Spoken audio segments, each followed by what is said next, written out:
there. Meanwhile, swift beginnings from the insiders. Latest attraction, Mo Smoking and Countess of Cairo with the experience. Russian to the wire is rushing up to a joint fourth, and now two separate themselves up top. They're five. Now the other 2-year-olds. Also number 6 out of the race, Facciabella. Number 6, Facciabella, also out of the race. The race is trivial at this standpoint, but for the benefit of those who wagered on it, it is a Countess of Cairo by 5. After that, Manhattan Cherry. Late move outside, Magic Glass. Very fast move. The 8's coming on very, very fast. Magic Glass to get there. 8-5-1, race number 1. Please hold all tickets. There will be an inquiry.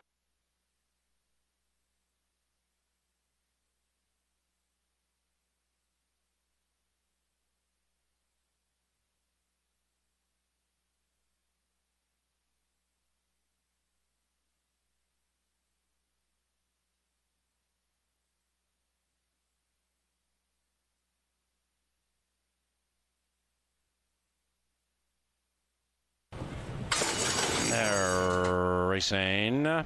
Canterbury Gold out in shining fashion. Canterbury Gold drifting after that fast start from path 1 out to path 4, now back down to path 2. And meanwhile, Claire Crescent on the stretch out will take advantage and zing through from second last and take a lead of 2 lengths. So reset, it is Claire Crescent leading it and slowing down on the lead. Canterbury Gold lays second under a very tight pole by Chad Lindsay. 2.5 lengths behind that. That would be nice. The 3 to 5 favorites on the prowl, 3 lengths from the front, and 5 to the good of Give 'em Shade. Give 'em Shade is about to be joined by Tantima, and outside of that one is All Sing Baby. All Sing Baby is second last, and way back at the rear, Reese C. Into the far turn, and 1 and 3 slug it out in perfect harmony. It is Claire Crescent being niggled at, and Canterbury Gold cuts. Canterbury Gold is taking the lead and means business off the far turn.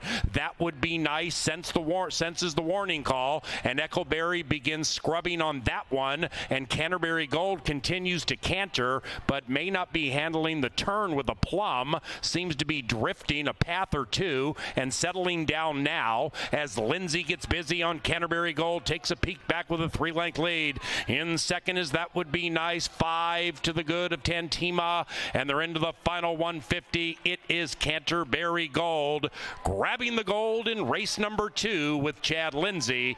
Canterbury Gold first, That Would Be Nice second, and Tantima finishes third, 165.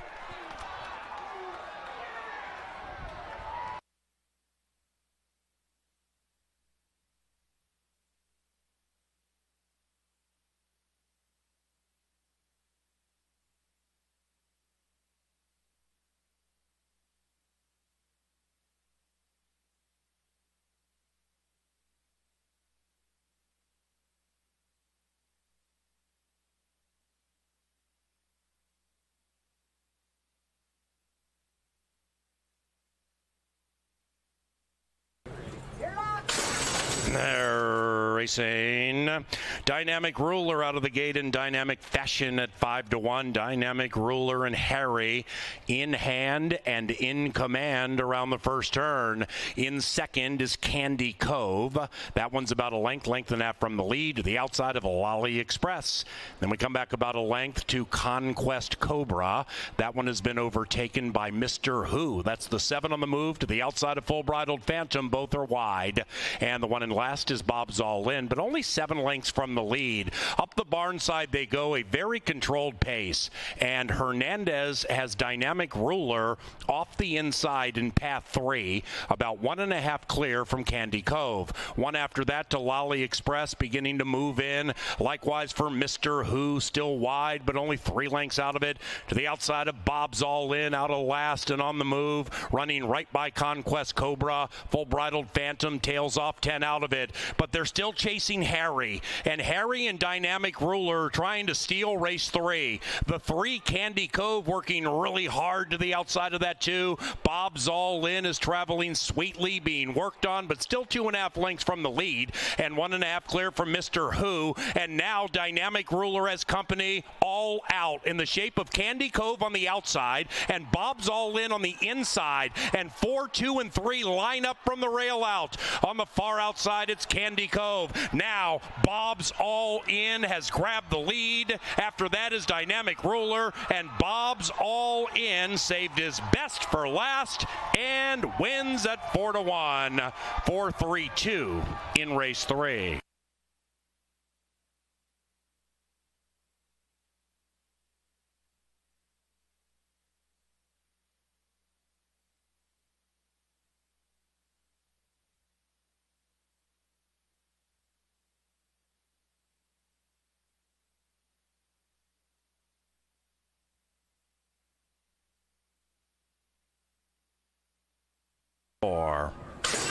And they're racing. Rattle Me comes out of the gate like a shot at 23-1. Rattle Me and Carlo Lopez looking to go back-to-back. Cerulean now finds her feet, and Cerulean angles to the right and to the outside of Rattle Me, and Cerulean very headstrong from 5th right up to the lead. Cerulean runs away by 3 with Lindy. It's Cerulean leading the way of a well-strung outfield up the barn side. In second is Rattle Me. After that, it's Wanda Strong. Then we come back 2.5 to Walk Softly to the outside of the White Horse. Bones and Roses.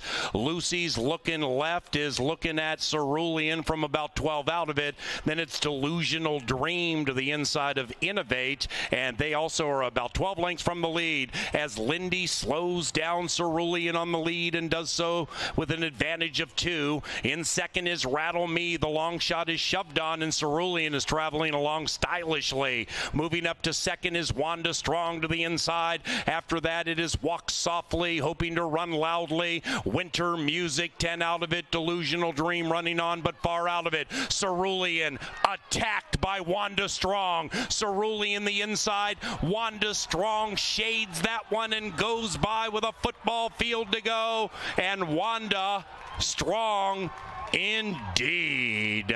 3-1-7 in race 4.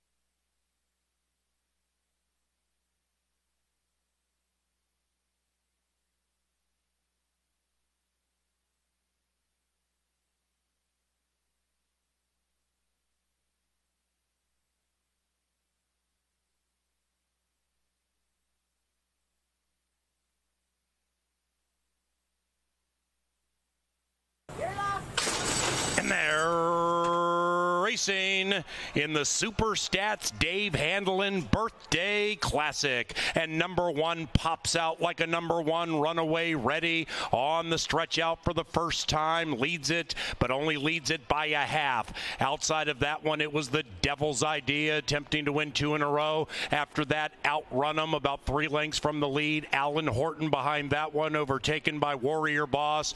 Then we come back to Magic Revolution, just 5 lengths from a slow early pace.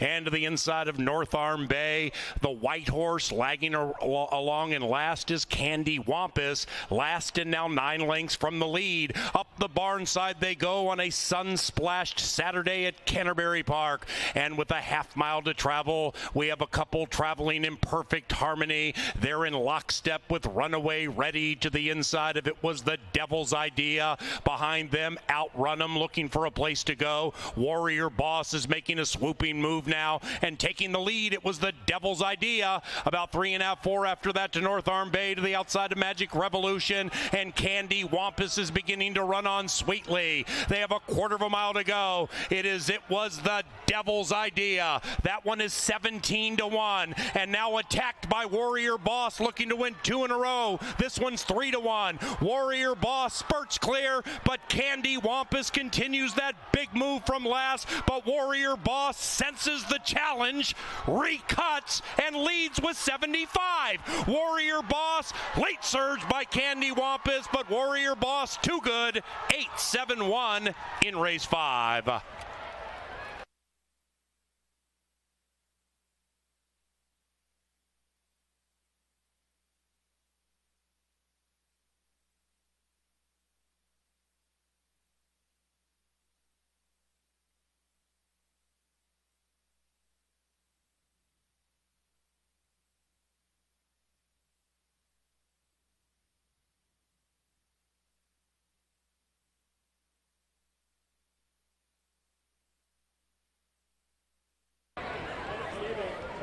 And they're racing in the Dunk Tank Special. Wow, this is scary. Holy cow. Looking so lucky. Badger Kitten, they came out nicely. The flight attendant wanted to throw that softball at my head, but she didn't. Now my man hit it, but it bounced off. Better work on that fastball, big boy. Pluma has the lead, and Pluma is challenged by Miss Hard Knocks, and we have some of the worst pitchers in the history of Canterbury Park baseball. It is 2-8-10-7. They are in the lead. Then after that, I mean, my God, you're that close. Why don't you just hit it? After that, I got... Someone got the mic. What about this? All right, the race goes on. It's still Pluma who's showing the way. In second is Distorted View on the outside of horses. Getting a great trip is Kelsey Haar and Miss Hard Knocks. Kalanicki's on the inside. How long can Midnight Current and Harry Hernandez wait? They're poised to pounce, but they've got 5 to make up as they bank into the turn. And our announcer gets dried off. He's almost ready. Thank you. All right, have at it, kids. Fire. $5 free shots at the announcer. Oh, my God. Is this race ever going to be over? Pluma, distorted View. Go ahead, boy. Miss Hard Knocks. Midnight Current. 1-9 favorite. Surging on the outside. And Midnight Current. Save the best for last, and the People's Choice, the Minnesota bred, stampedes home, 5 to the good, and our track announcer double dipped into that tank. Well done indeed, everybody.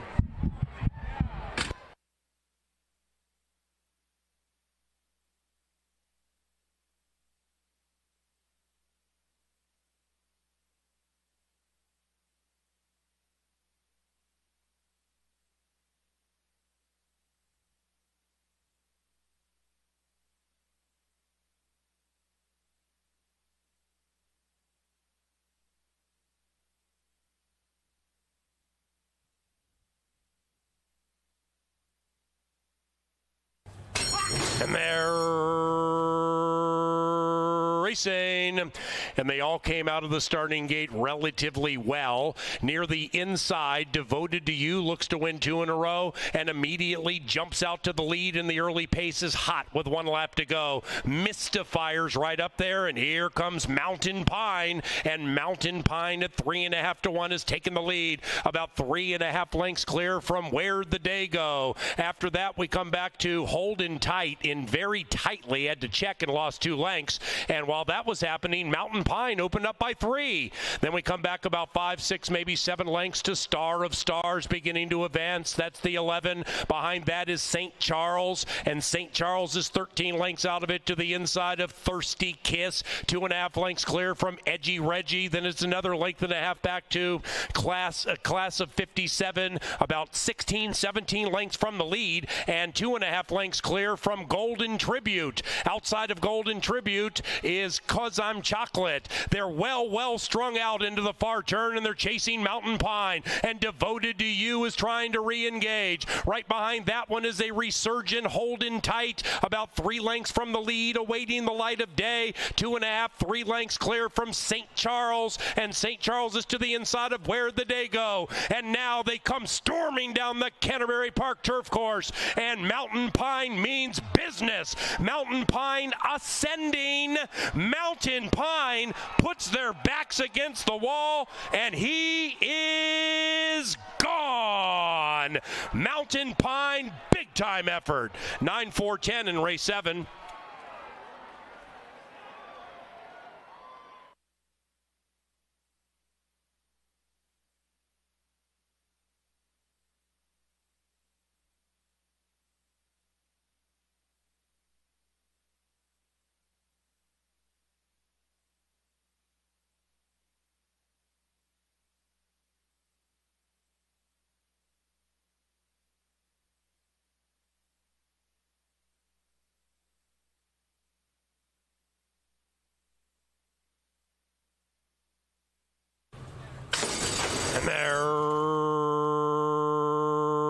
Racing, perfect start.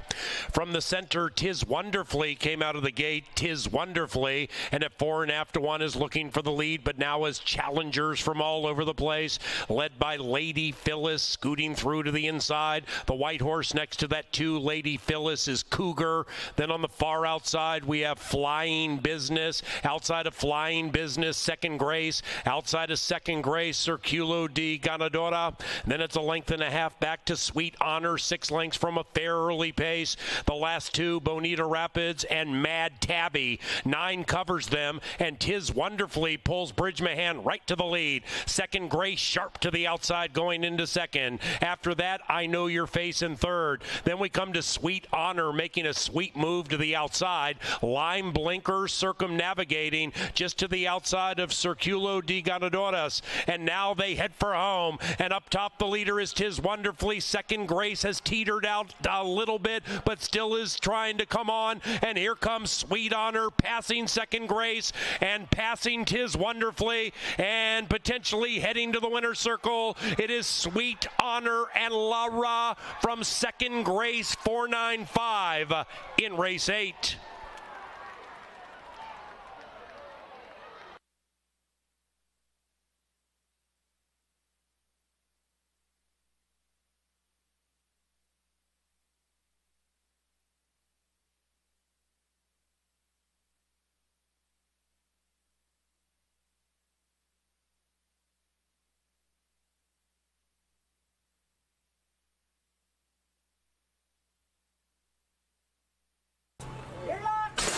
And they're racing in the last Saturday at CBY. Here comes the Hammer at 6 to 1, looking to lay down the law into the first turn. Here comes the Hammer, leads it by a length, and the pace quickens.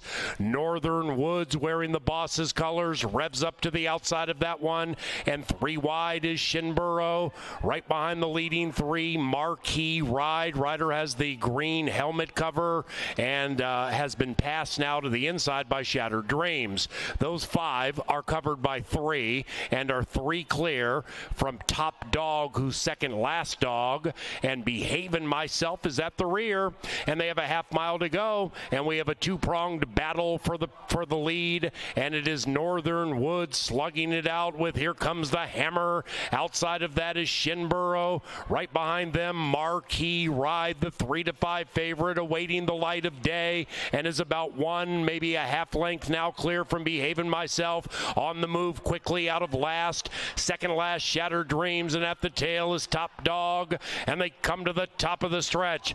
Northern Woods at 30 to 1 shows the way. It's Northern Woods trying to pull away from Shinburo. Marquee Ride is 2.5 lengths in arrears to the inside, and as they head down the stretch, Northern Woods is trying to get in the black, but here comes Marquee Ride sneaking through to the inside. Long shot outside, favorite inside, and Northern Woods is not going to go south.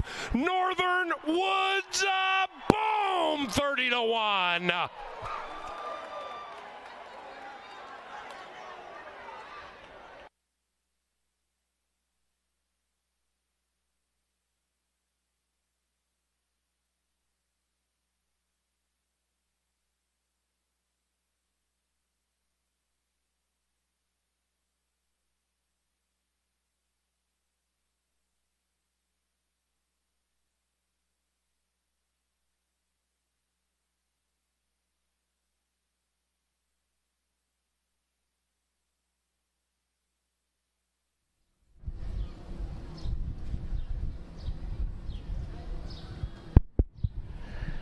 Ladies and gentlemen, please rise for the playing of our national anthem.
Good afternoon and welcome to beautiful Canterbury Park here in Shakopee, Minnesota, where the main track is listed as fast and the turf. The turf is firm, people. The turf is firm. If you'll get your programs handy, we'll go over the changes on today's 9-race program. Starting in race number 1, the jockey change on number 6, Franz, now ridden by Kelsey Haar. Kelsey Haar on the 6 in race 1.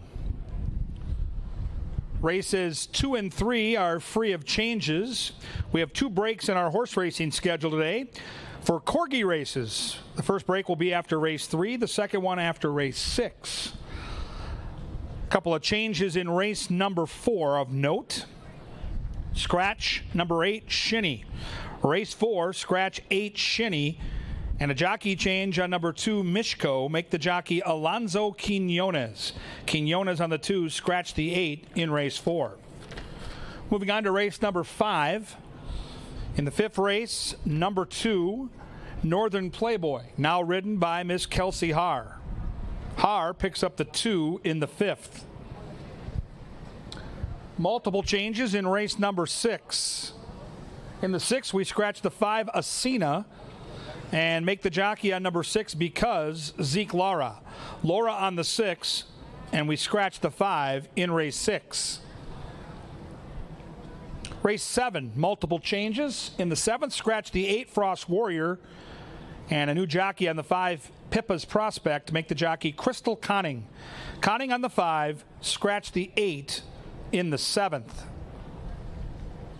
In race number 8, scratch 4, Overseas Letter.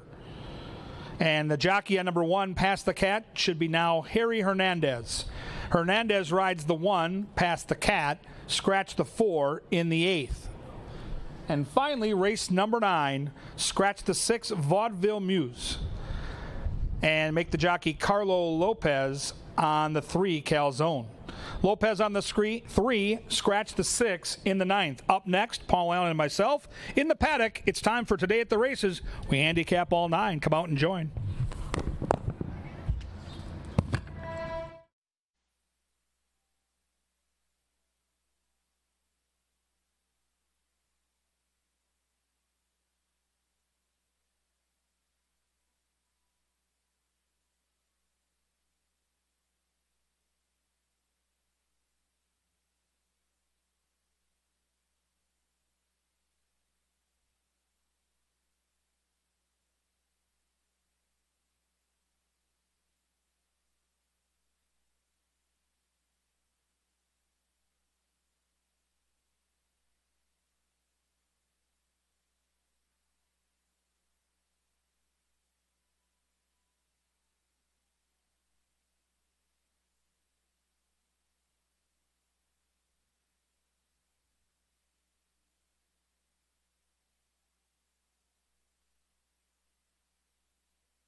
Good afternoon. Happy Sunday. Kevin Gorg with you in the paddock. Paul Allen, our track announcer, will be here in just a moment. He leads a prayer service in the Jocks Room on race days, so he'll be around, and we'll get to handicap in those 9 races. Hey, speak of the devil, I hear the stairs right now.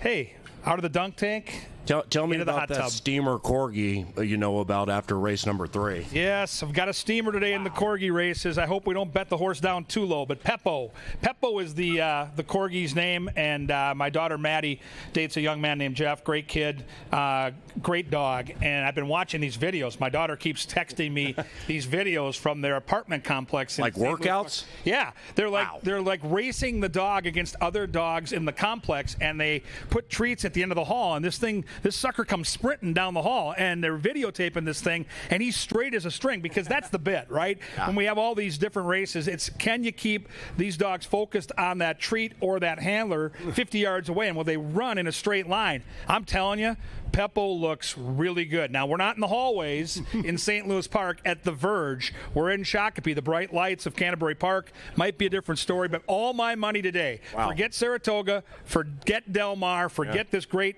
10% takeout opportunity here at Canterbury. All on Peppo. Right. Okay, well, you now know one of our favorite riders, Lindy Wade, the champion jockey from last year. He owns a Corgi named Bella. And if she were a horse, she would be a shade of chestnut with a pretty white face. Well, in you and I having a conversation with Lindy about Bella, I mean, this jockey's colony we have in there might not have the biggest names in the world that we've ever had in the history of Canterbury. It's the most competitive jockey's room I think I've ever come across in my 28 years calling races here. So these guys and ladies think they're never going to lose at anything, including a Corgi race after race 3. Lindy and his girlfriend Mackenzie have this Corgi named Bella, and they tell me that one is a steamer.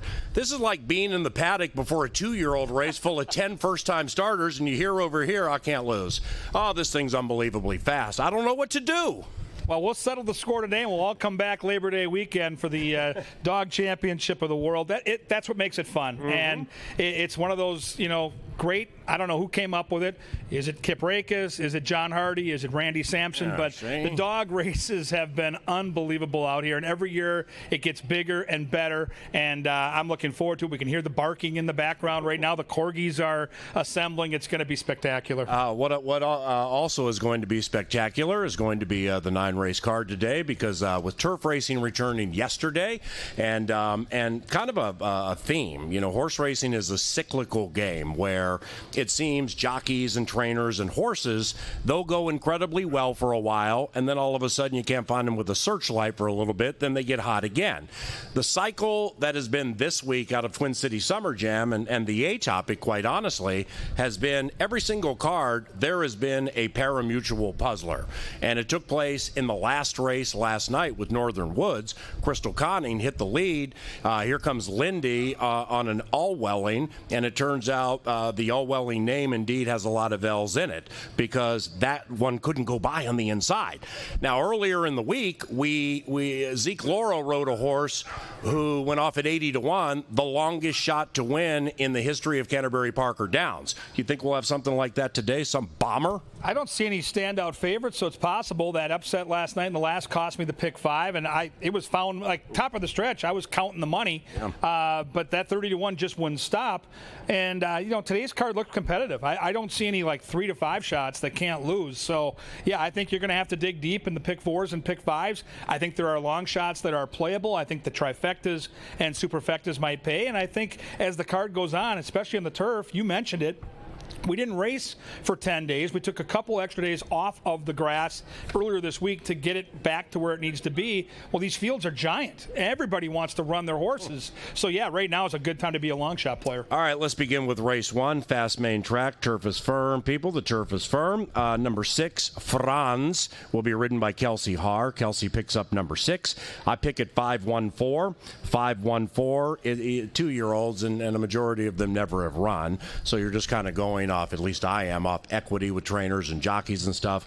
I'm going to go 5-1-4. What about you? Yeah, this is a guessing game. I think 6 has the advantage of having started and run a pretty good race. I go 5-6-3, and for me, it's all about the Goodwin-Mac Robertson connection. They lost for the first time yesterday. They ran third before they got DQ'd, but now 4 times Mac has put Nick on a first-time 2-year-old. He's won 3 of the 4. So those are big numbers. I see the early money that's come in. I know the pools right now are a little smaller, but yeah, I'm going to go with that trend and ride it till it bucks me. And so I've got Nick Goodwin winning, Mr. Muldoon for the Extreme Racing Stables. 6 is the obvious horse. You have to use the horse off that start, but I go 5-6-3. Number 3 also is owned by Mattress Mac. Now Mattress Mac is a major Houston Astros fan. He's based in Houston, and he owns, like here we'd have Sleep Number or whatever. He owns a chain of major mattress stores in Houston, and we get the opportunity to have a few of his horses up here trained by Chris Richard every spring and summer. Generally, they do pretty well.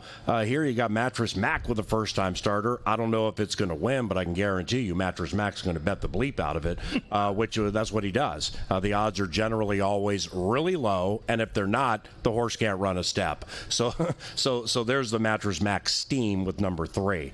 Race number 2, no scratches, no rider changes here. Mr. Senor Spotty.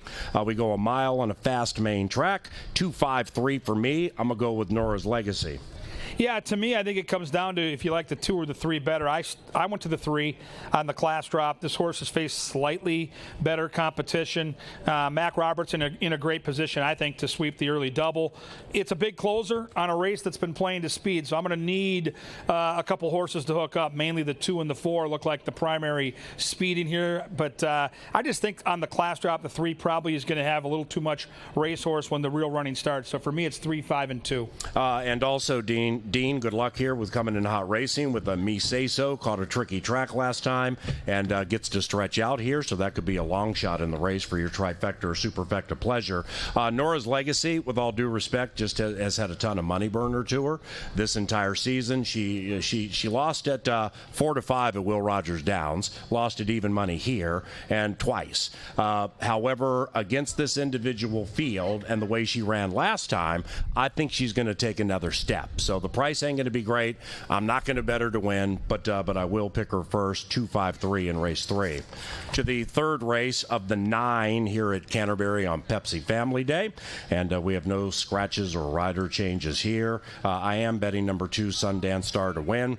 The Steam team is made up of Angela Herman, Kevin Gorgan, yours truly, and said Steamers all are on different horses. Angela's on the 6. I'm on the 2. KG's on the 8, on the 4. Yeah, I'm on my guy Troy Bethke. I thought this horse ran a winning race last time and got tagged right on the wire, lost by a head. Probably should have won.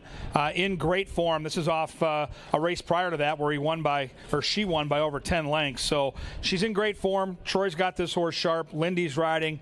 I think it's a cool race, though. I think the 6 has a shot. I absolutely think your 2 is a late threat. And then what do you do with Styling and Profiling, who we got last time? But that horse has had a touch of hang to it as well. So one of those wide open races where you're going to need to find a price somewhere along the way in the exotics to get paid. For me, with number 2, Sundance Star, I bet the filly to win last time, and she ran second at nearly 6-1. At 6.5 furlongs, third off the layoff, she ran into a little bit of a steamer called It's Her Time, who ran very, very well in that race. So now, third off the layoff, 6 for 9 in the top 3 at CBY. We stretch out to a mile, and I happen to think now at age 4, she's going to be able to handle it better than maybe she did in her younger years.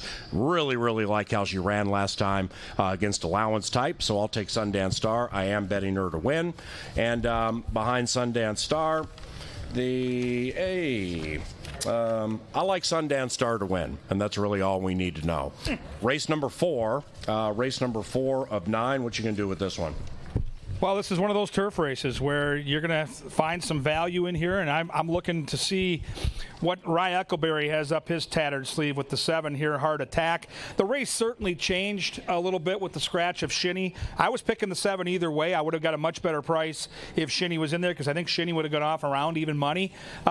That being said, Heart Attack's in great form.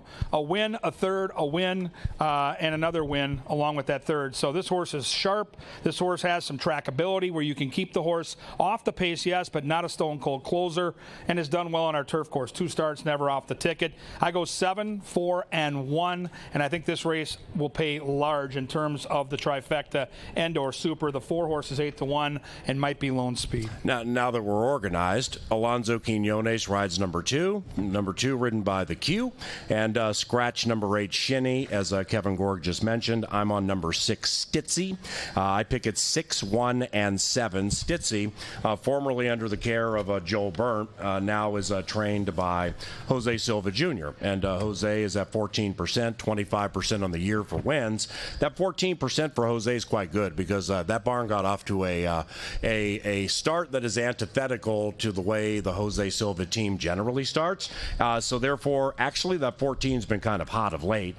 This one, second off a short layoff, 6 for 13 on the Canterbury turf course, 3 for 6 at the distance. And what I've always liked about Stitzy, who's made $130,000, is he is versatile. He can be on the lead, he can be right off it. I've seen him get left before and come flying and run first or second. So I think Stitzy is sitting on a big one.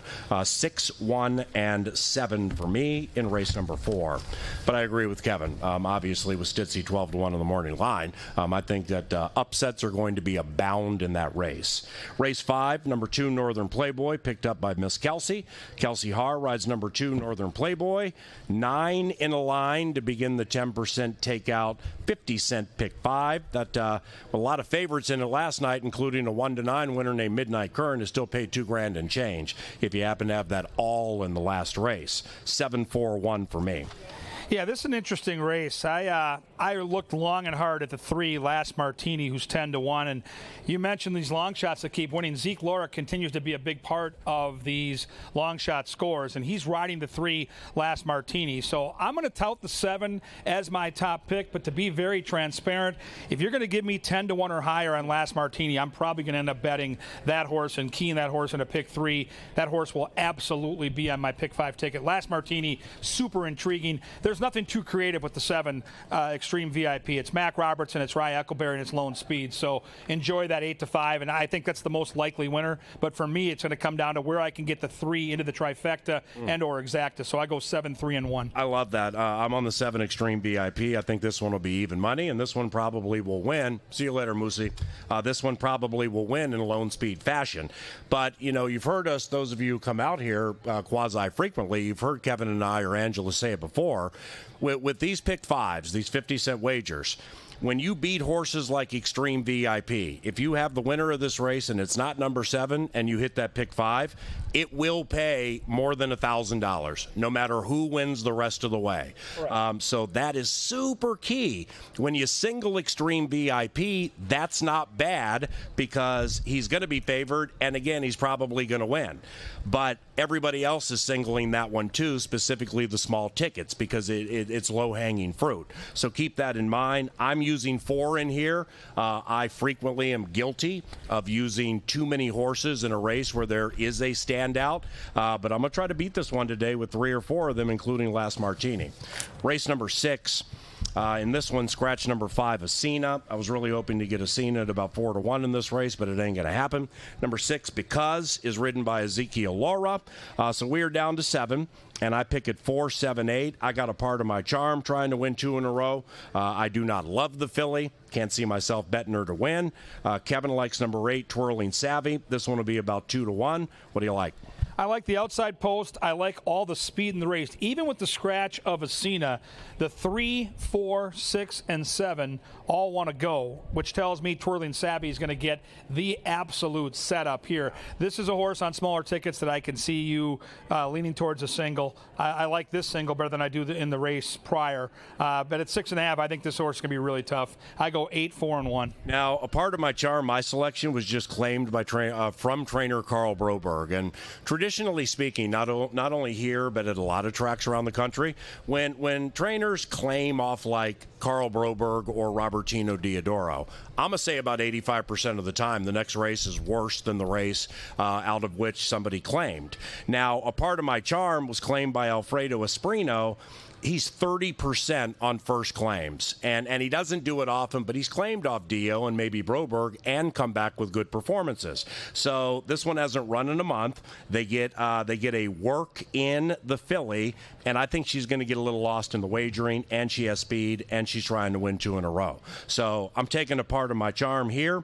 I took Ms. Check second, Twirling Savvy third. I don't love Twirling Savvy in this race, but if she wins, I'm not surprised.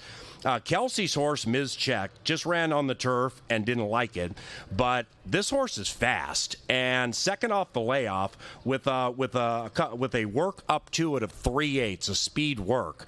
Kelsey's going to be on the engine right from the start, and if horses don't know how to pass, Kelsey's going to steal this race. So I put that one in second. Race number 7, we go to the turf course. This will be, I guess, my upset selection of the day. I like number 11, Icy Will Burn Ya. 11, 1, 10 for me. Senor Spotty is on Sky Yuma, PJ Fleck. Wow. Golden Gopher. Yeah, you and the track Phantom find that 11. That's super interesting to me. That might be a horse to mix in to the Superfectas at a price. Golden Gopher's in such a good spot, and the scratch of the 8 only, I think, helps the 10. Well, frankly, it helps your 11 too. Makes it a little easier post position to swallow. But as far as the pace of this race goes, there's not a ton of pace in the race, and Golden Gopher should be out near the front and should get a great setup. Don't love the price. It's probably going to be around 2-1. Pink Channel is the wild card for me. Great post. Sophia Barandella inside closing. I think very, very sneaky. I go 10, 3, and 1, but I'm very curious as to your angle on this 11. I don't think this race is full of an abundance of breakneck speed, but I think there's enough in here to set it up at this distance. The distance is key here, that extra 70 yards. The mile 70 is the key for me. And Icy Will Burn Ya popped last year with Leslie Mowing, granted at 4-1. I think this one will be about 10-1. But I look back at the last 2, and Icy Will Burn Ya, with all due respect, is not winning the $50,000 Minnesota Turf Distaff. The start before that was that weird wet track that we got where it rained a lot in the middle of the day, and if you weren't on the lightning lane on the inside, then you were pretty much cooked. The race before that lost to Golden Gopher, but when it says fan wide, I mean, that was a 5-length loss right there. That cost the horse 3 to 5 lengths. So then I get back to the $25,000 claimer, 130 and 1 for 7/8 ain't great on opening day, but Icy Will Burn Ya came off the bench, second off the layoff, and fired. I think against $15,000 claimers, Cat Bedford has this filly in a beautiful spot. She's going to get overlooked because nobody bets Cat and nobody bets Zeke. So I'm on this one. I'm making a win bet. I'm narrowing how many I'm using in my pick 4 because of the upset possibilities. I'm going to take Bruce's Girl second and Senor Spotty's horse third. 11, 1, and 10. To the 8th race, back to the main track. Number 1, Past the Cat, ridden by Harry Hernandez. Scratch number 4, Overseas Letter. Steam Team, all over the place here. I like number 2, Jack's Willie. Kevin likes number 3, Bootleg and Clipping Penalty. And Angela's on number 7, Pirate Bird. Yeah, this is one of those good, wide-open 1-mile races, state breds, where anything is possible. You're going to want to spread a little bit in those pick 5 wagers, kids. I like Bootleg and Posse with the speed angle. When this horse is given the front end, this horse is a different racehorse. And at some point, Zeke Laura, who I love in the saddle on this horse, is going to put this horse in the race. That's what he does. That's why he wins. He's super aggressive at getting the horse into the race with speed. And we're going to go back and when we do the power play and take a look at a replay the last time this horse had any chance of getting near the front, and this horse took care of business. I don't see a ton of speed in here. The other speed's drawn way to the outside. This horse gets the jump. This horse gets the win. 3, 7, and 8. Yeah, I'm with you on that, man. I mean, I don't love my pick of Jack's Willie. I think I bought more into what the morning line number was, 8-1, and being like this, you know, this is if there's an 8-1 shot to take with $10 to win, I would take it on this one because I think the race is wide open. With Angela's pick, Pirate Bird, Clint Stewart and Kelsey Haar, they've gotten together for some nice victories this year. But Jack's Willie's going to be close to the pace, and Carlo Lopez has had a good week. And outside of that, you know, that's pretty much all I can add because I'm just looking for this thing to fall apart and Jack's Willie to find a way to win. 2-8-1. We close the week before the kids race on the track after the Corgis. We have 3 Corgi races following race 3 and 3 following race 6. Following race number 9, we bring the kids on the racetrack for a couple of 40-yard dashes. Let's go on with that 9th race now, KG. Number 3, Calzone, is ridden by Carlo Lopez. Scratch number 6, Vaudeville Muse.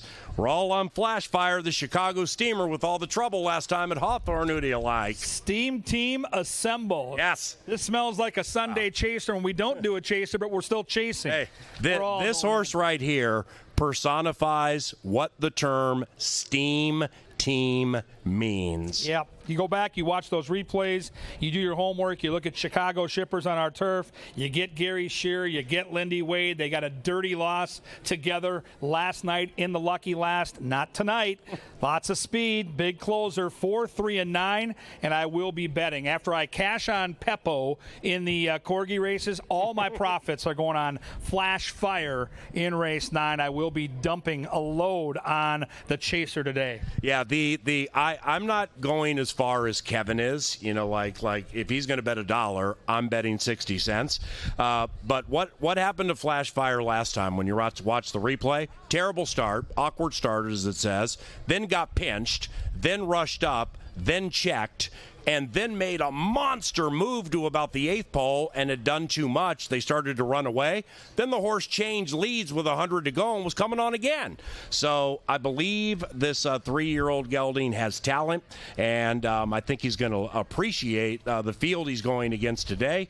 And not everybody has an immense amount of turf experience in this race, and if they do, they've lost a ton. How about Slightly Crafty? 0 for 40. You know, and Slightly Crafty, 0 for 40. It almost behooves this horse to continue to lose and finish second and third, to just keep scooping the second and third purses, because you're over 40, you made $40,000. I mean, that's fantastic. But I'm going to take Flash Fire, and the final time of that race was good. Hey, there's no other way to put it. The Steam Team loves Flash Fire today. We're all betting it to win. Once again, the Corgis after races 3 and 6. We race Thursday, Friday, Saturday, Sunday next week. When coming to Canterbury, go to CanterburyPark.com and get your tickets there and save a couple of bucks. For Kevin Gorg, everybody in television, and our management team, I'm Paul Allen. Good luck.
Indeed. We are clapping up here too, Lynn Diker. That is our bugler. Happens to be the best in the country. And he works at Canterbury Park, where the first on Pepsi Family Day is 5 minutes from now. It's over a fast main track. Number 6, Franz, is ridden by Kelsey Haar. This begins the post-time pick 4. Hit the winners or pick the winners of the first 4 races using as many or few horses each leg as you desire, and you hit the pick 4. It is the post-time pick 4 for 50 cents because the takeout Canterbury Scoop is just 10%, and that's lowest in the country. Good luck.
Pick 4 time here at Canterbury. Don't forget that post-time pick 4 every day.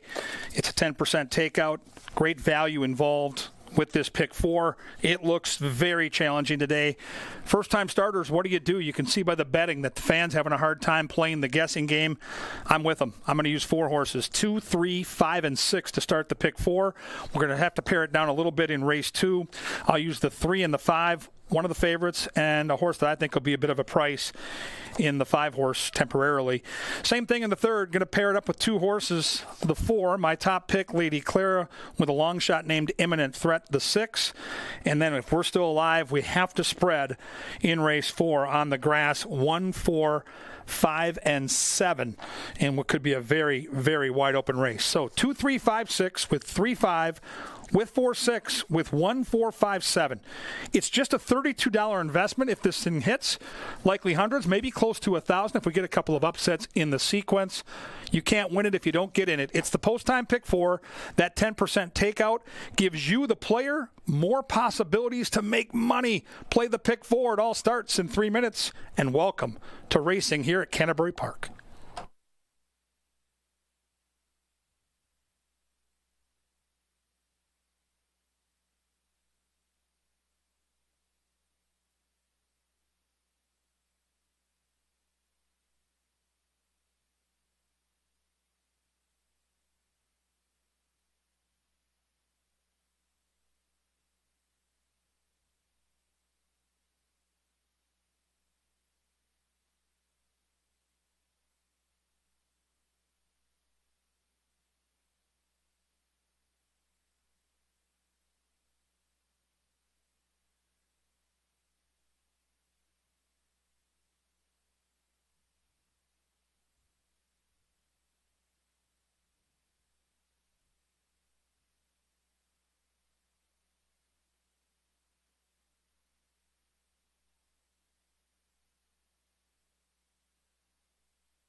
The 2-year-olds have reached the starting gate. It's post time for Pepsi Family Day at Canterbury Park. Elite things for the children to do each and every Sunday. The Corgis race following the 3rd and 6th. We have 3 dog races each time. With the equine athletes, they're racing. Slow beginning for Run and Block. That firster is already 10 lengths out of it. Meanwhile, Run Today with a very swift beginning on the inside for Mattress Mac.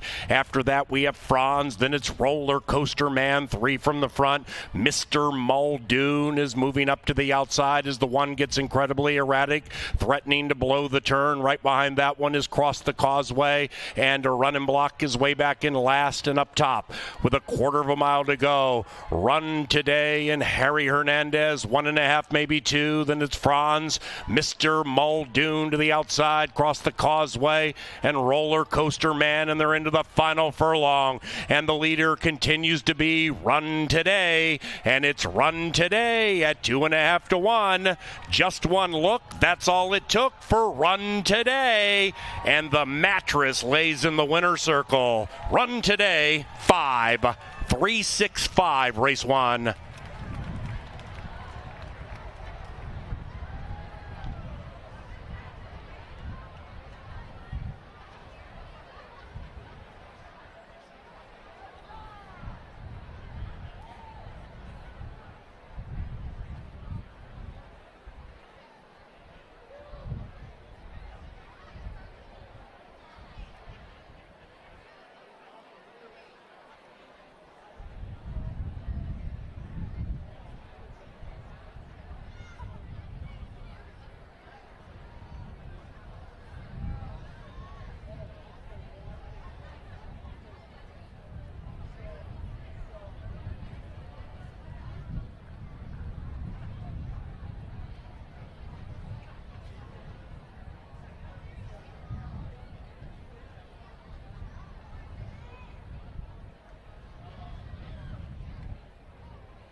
Number 3, Run Today. First, 3-6-5-4. In the first, our featured groups today include Remco, the Biskupski family, and Nightshirt Get Together. Also, welcome to the Thermo King Company. Race 1 official, exacta 12.20, trifecta $15.55, and the first 10-cent superfecta 3-6-5-4, $13.31.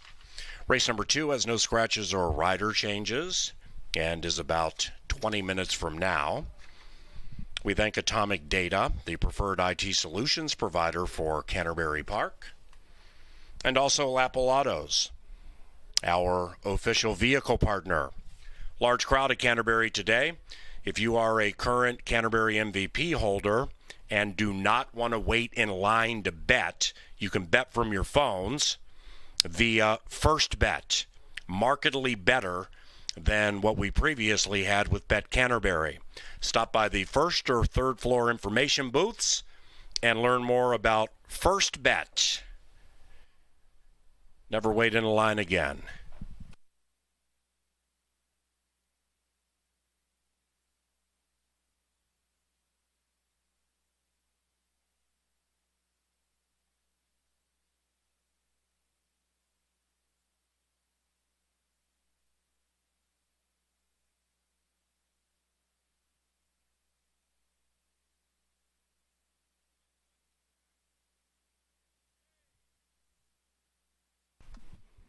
Now entering the winner's enclosure, Run Today, and Harry Hernandez.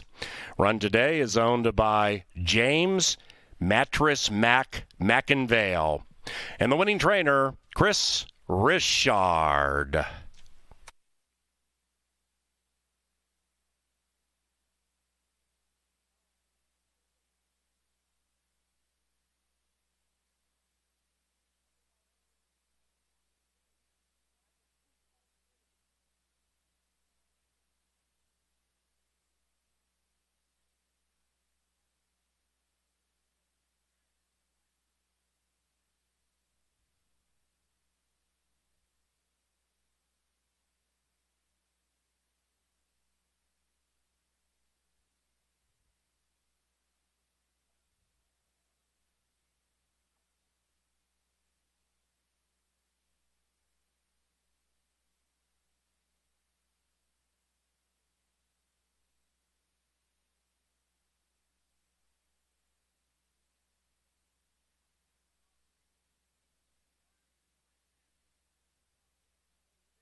They're racing.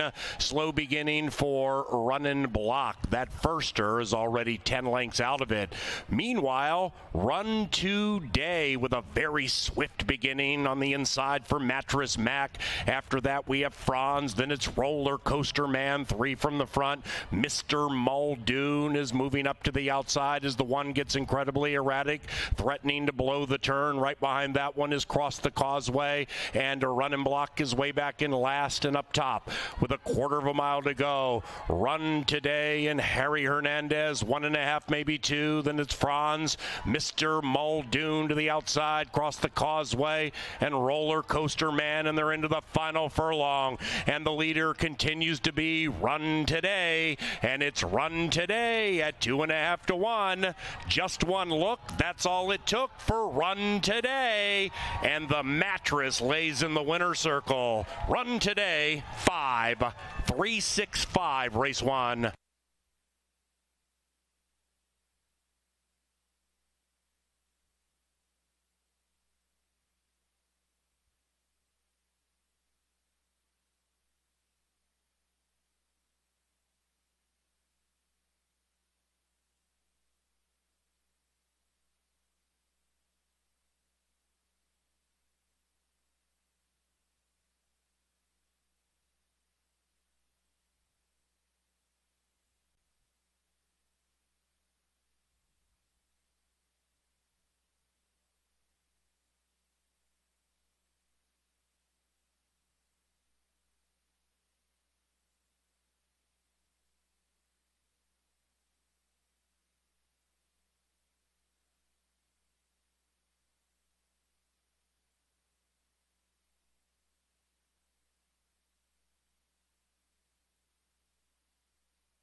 Well, it's really fun to have Mattress Mac having horses at Canterbury, and his horse Run today did just what the name says. Ran real well today in race number 1. Harry Hernandez gets the lead, and one of those jockeys where if you give him the front end, pack a lunch. Chris Richard, the trainer, excellent conditioning job. One look was all it took in the lid lifter. Second leg of the pick 4, race number 2.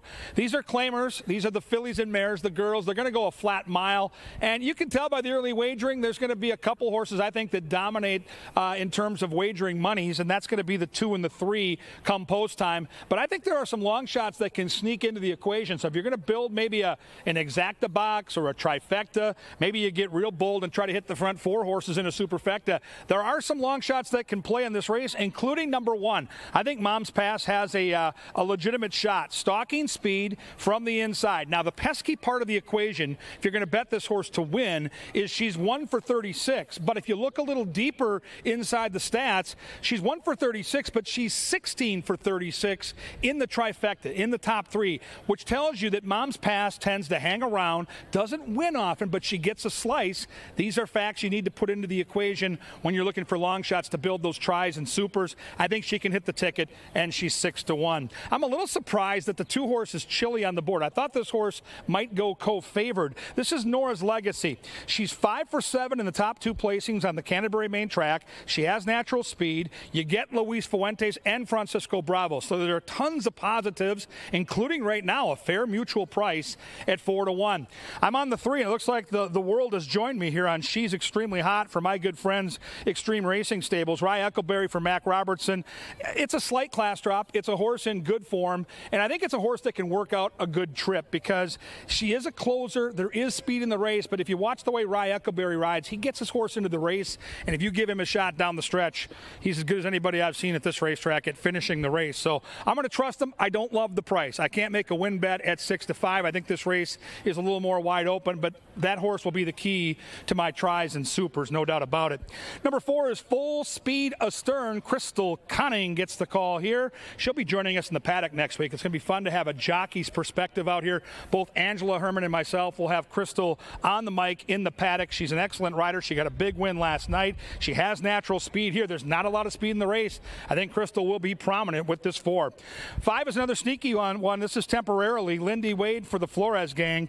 This horse has good stalking speed, looks good down here in the paddock. I'm a little surprised by that 8-1 price up on the board. I'm going to use this horse all over my exotic tickets. How about the 6? Here's an ambitious placing. A maiden in against winners. Stalking speed is the trick with the Westerman charge. Carlo Lopez gets the call. I wouldn't be surprised if the 6 didn't make an imprint early in this race. And on the outside is Me Say So for Coming In Hot Racing. Chad Lindsay, Burnell Rowan. You get good connections, a good looking racehorse down in the paddock, and they're all here to get their picture taken. Big crowd around the 7 as they got this one saddled, and 9-1. Who do you like? Fillies and mares, 1 mile in race number 2. Here's who the experts all have.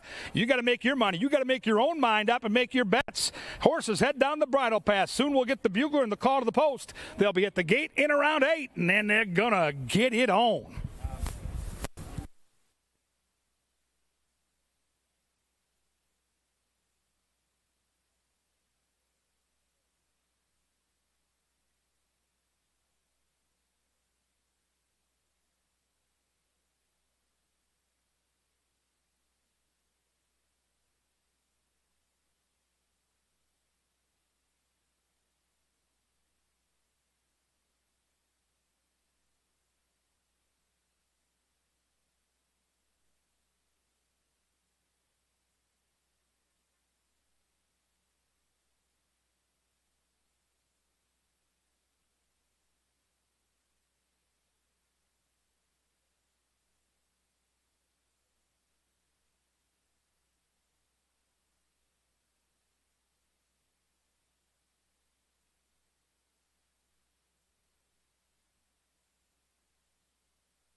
you.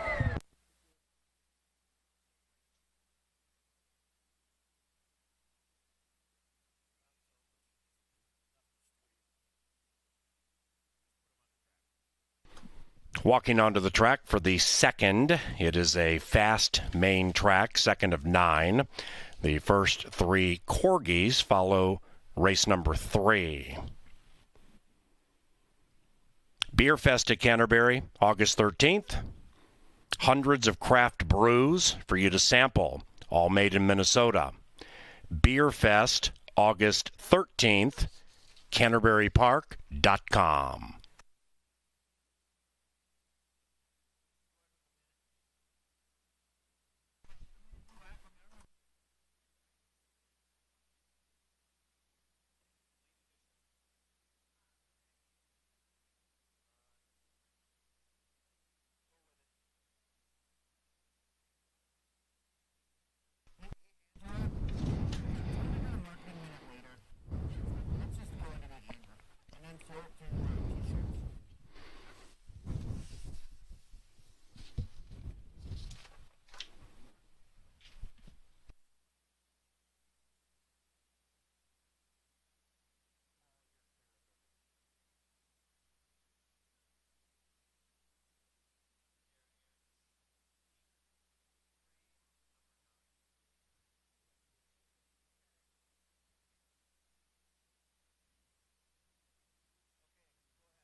It is Corgi Madness today, and we have 3 heats coming up after race number 3, an additional 3 heats later.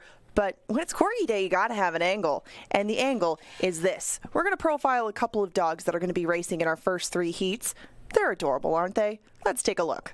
In heat number 1, this is Peppo. Of course, you have the local angle of Kevin Gorg's daughter, Maddie, training this cute little Corgi. They've been practicing, I guess, in the apartment complex. This is a well-trained race Corgi, and I mean, if you get to heat 3, a late addition that's not in your program, but a Corgi very much worthy of your side wagering dollar. Bella, trained by Lindy Wade. Lindy Wade's one of the leading riders out here. Why would he not know how to get a Corgi into the winner's circle? What these two have in common is that they are both 9. And that's the angle for Corgi Day. Everybody out on the apron, if you want a t-shirt, make some noise. Marketing is tossing them out to you right now.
It is now post time for race number 2.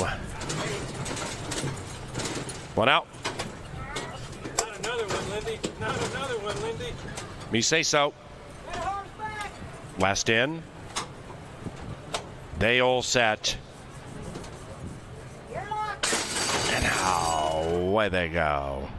Full speed astern indeed. Nora's Legacy pops nicely, and so does Mom's Pass to the inside. Outside of that is Temporarily, and as they sort themselves out around the first turn, Nora's Legacy and Full Speed Astern set into a pace battle, perhaps to be joined by Temporarily, currently one in arrears. Then it's Mom's Pass. That one is sequestered to the inside of She's Extremely Hot, in between runners with You So Money Baby to her outside, and loping along in last is Me Say So. 6 lengths from the lead. It is a dawdling early pace being established by Nora's Legacy. She leads at nearly 1.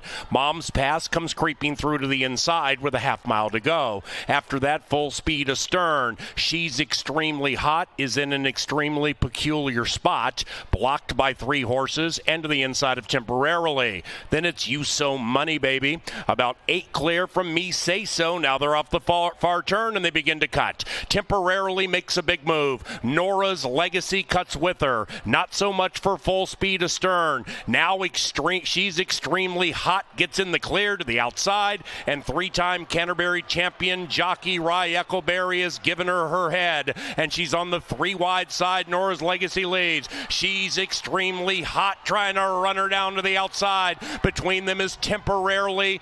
These 3. Nora's Legacy zigging in and zigging out. She's Extremely Hot hanging around. Nora's Legacy has her. Nora's Legacy. Bam!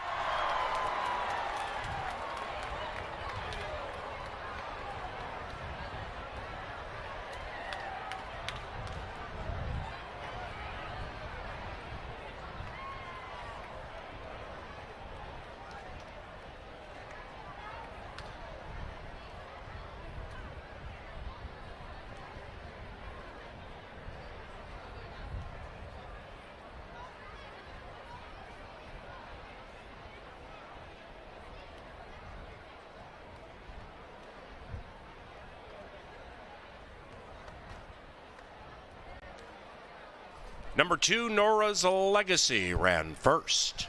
2-3-5-1 in the second.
And race number 2 is official.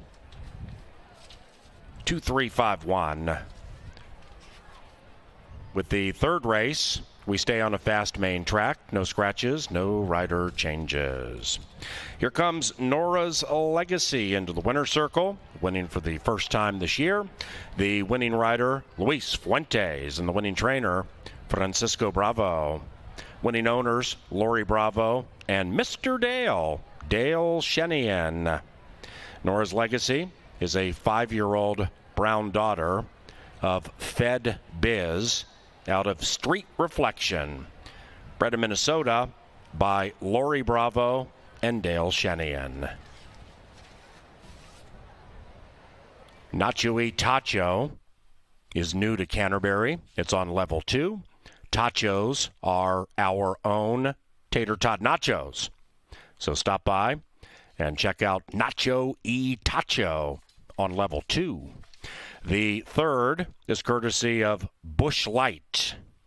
Following race number 3, the first 3 Corgi races.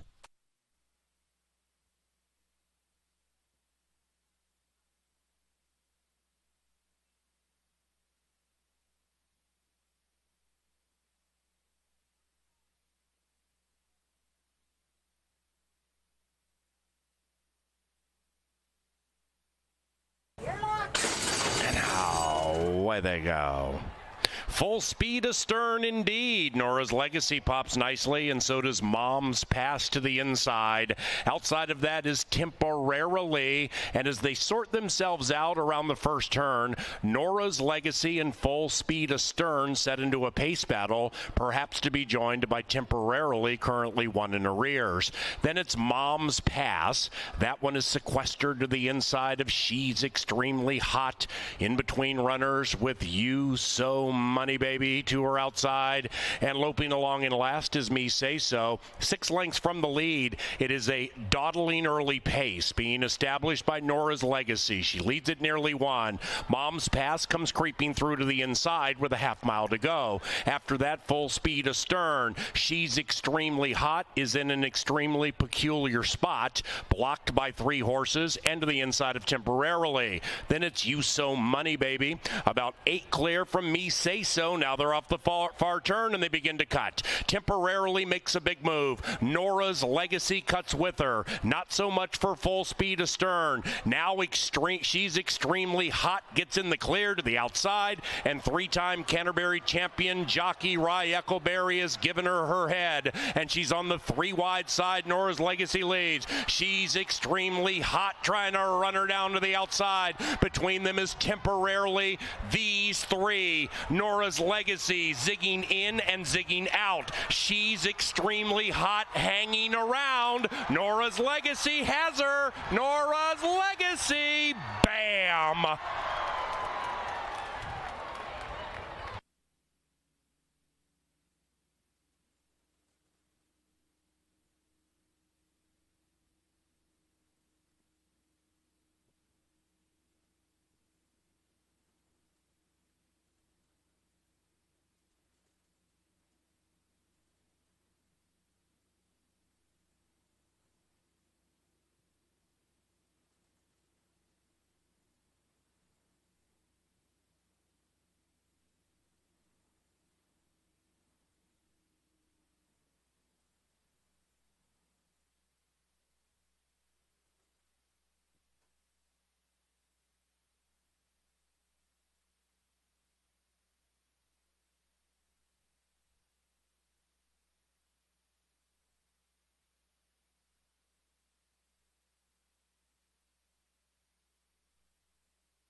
Well, congratulations, Mr. Dale. Nora's Legacy gets it done in front running fashion, race number 2. Now we're back down here in the paddock for race number 3. But a reminder, coming up after this, our first 3 heats of Corgi races will be going on the track. We get to the third as the fillies are coming out here into the walking ring. They go 1 mile in race number 3. They're all Minnesota breds. And we have 7 going to post with a 5-2 co-favorite on the inside leading the charge. Kevin Gorg will tell you over and over again, yes, I'm very biased to the one styling and profiling. I took her second today. It worked last time, and she came home with the win under Kelsey Haar by a length. That was going a mile on the main track. She's a very versatile sort that's done a lot of things over the past 28 races of her career. Styling and profiling has seemed to have found home at this level at 1 mile on the main track. But she can handle a little bit of anything, and that also goes for pace. If she wants to go push the issue, she does have some speed Kelsey Haar can use. If things get hot and heavy, she can lay back. Right now she is 3-1 on the board, and she makes a nice impression out in the paddock in search of 2 in a row. Sundance Star, not quite as versatile. She usually lays pretty far back, but she's usually going 1 turn as well. So if you add that into the equation, maybe she'll be a little bit closer today. 4-1 is the price on the board right now for Sundance Star, and she and Chad Lindsay, the regular team, come out here trying to get win number 3 in the second over our main track. The 3 Maiden Rock also comes from pretty far out of it. Maiden Rock last time was taken off the turf. She was third that day behind Lady Claire, and this is not going to work. Just one moment.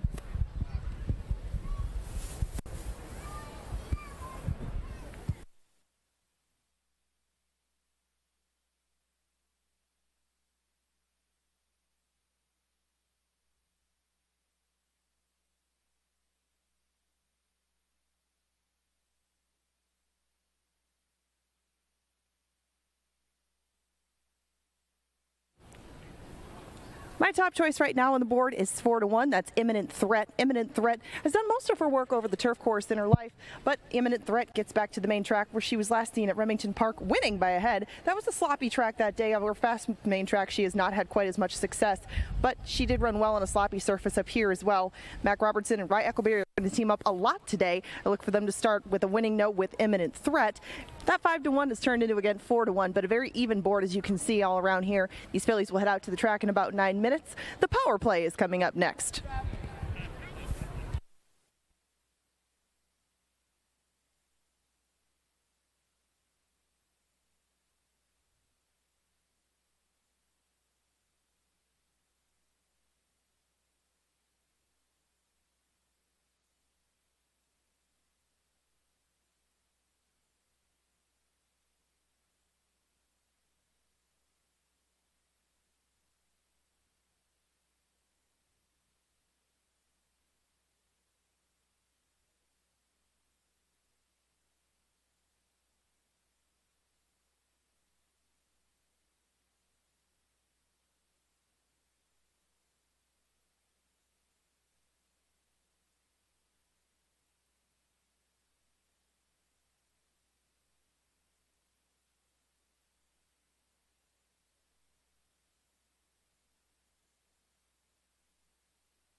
Ladies and gentlemen, Canterbury Park bugler, Bob Merrill.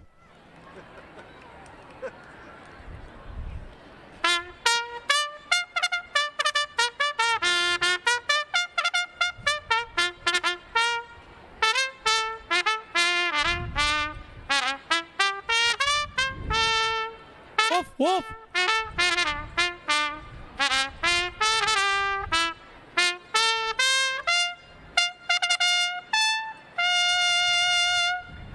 Woof, woof. Woof. Third race. Corgis after race 3. Equine athletes in 5.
We have an elite deli sandwich shop here at Canterbury called Bo Diddley's. Level number 1.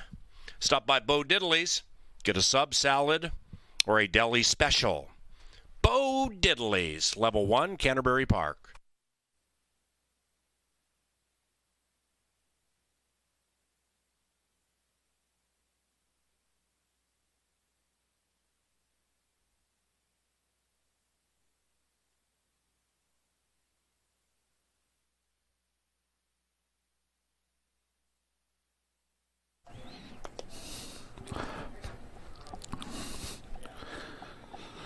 All right, folks, Kevin Gorg up in the press box. We get ready for the power play. We're going to isolate on a horse today that we can crush with a win bet or key in that pick 5. Today it comes up later in the card. Race 8, number 3, Bootleg and Posse. Let's take a look at the past performances.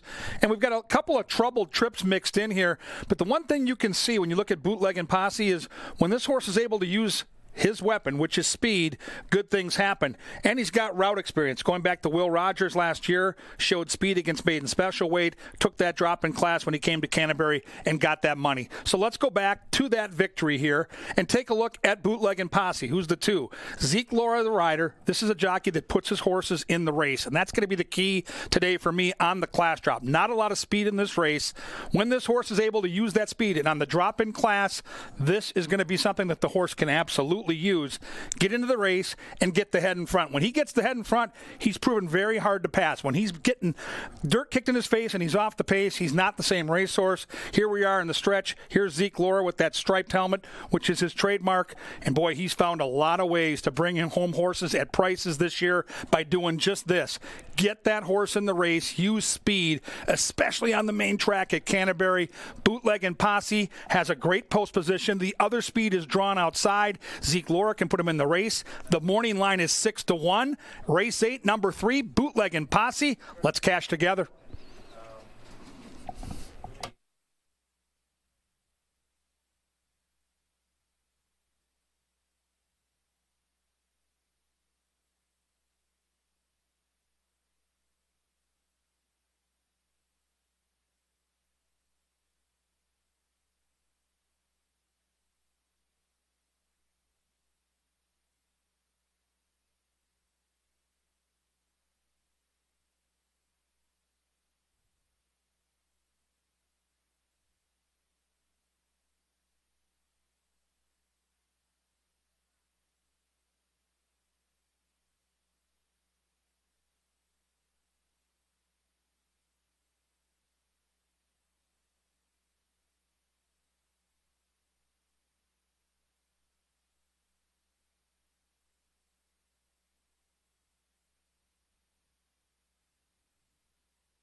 They've reached the gate. It is now post time for the third.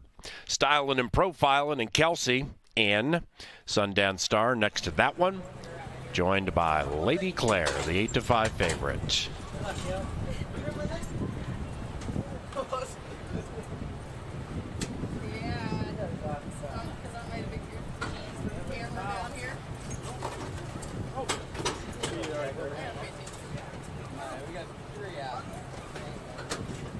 To back.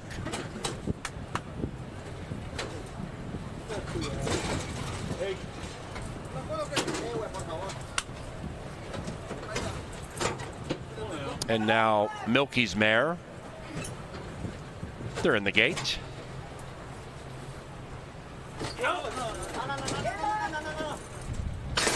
And they're racing. Maiden Rock rocks nicely out of the gate. So does Styling and Profiling, looking to win 2 in a row. And Kelsey puts the pedal to the metal, and Styling and Profiling opens up by 1 on Maiden Rock. Outside of that is Flash Flood. Then we come back to Lady Claire, 4 lengths from the lead to the inside of Sense of Fury. That one's looking to win 2 in a row, just to the outside of former teammate Lady Claire. In that clump is Imminent Threat, 3 wide, and Sundance Star is 9 lengths rearmost. They head up the barn side, chasing numero uno. It is Styling and Profiling 1. Flash Flood lay second, 2.5 to the good of Maiden Rock, who's 2.5 to the good of Lady Claire, still clinging to Imminent Threat. Sense of Flurry now 10 out of it. Sundance Star right by her side. Into the far turn they go. Styling and Profiling just put an effortless 2 on Flash Flood, and Styling and Profiling goes tearing away off the far turn. Lady Claire senses the warning call, 5 out of it. Likewise for Sense of Flurry running on. Imminent Threat shoved on hard. Sundance Star running on, swinging to the outside, coming on fast. And then it's Maiden Rock, and they're chasing Styling and Profiling. And Styling and Profiling at 2-1 is slowing down. In second is Lady Claire. Sundance Star trying to steal the show on the outside. Into the final 150. Styling and Profiling. Lady Claire, Sundance Star. Up goes Lady Claire, taking the lead from Sundance Star, and Styling and Profiling. Lady Claire prevails. Photo for second.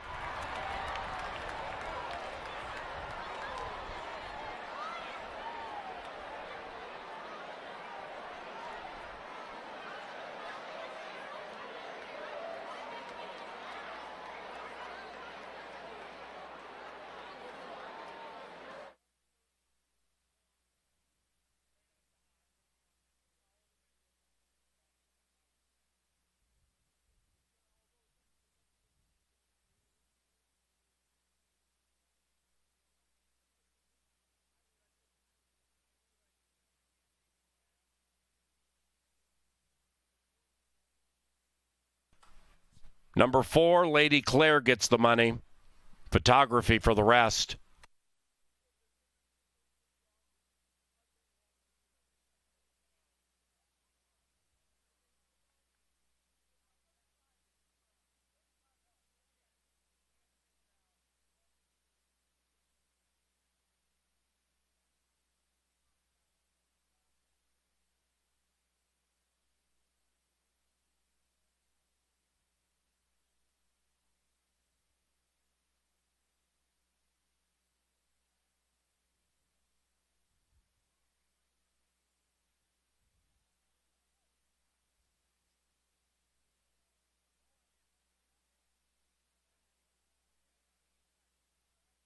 Four, 2, 1, 5.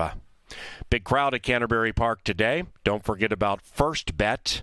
You can wager from your phones. Markedly better than the Bet Canterbury we had as recent as last year. Stop by the information booths on levels 1 or 3 and inquire about First Bet. And bet right from your phones here at Canterbury Park.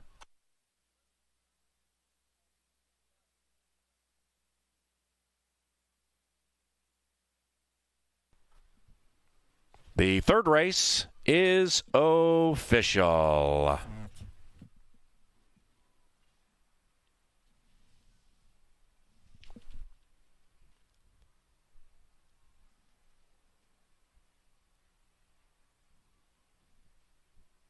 Pick 3, 23 and change. Exacta 1620, trifecta 1785. The 10-cent superfecta 13 and change, 2-4 double 13. To the winner's enclosure, Lady Claire and Canterbury Park Salt of the Earth. He is Lindy Wade. Lady Claire is owned by Dennis Strokirch and Tom Hoggy. The winning trainer, Troy Bethke. Lady Claire is a 3-year-old chestnut filly by Speightstown out of Clairview.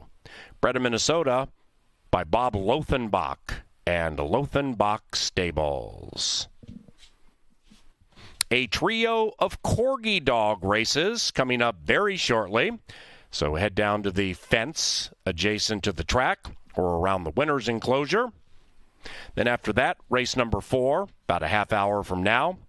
Turf Course Firm, number 2, ridden by Q and Scratch 8 Shinny.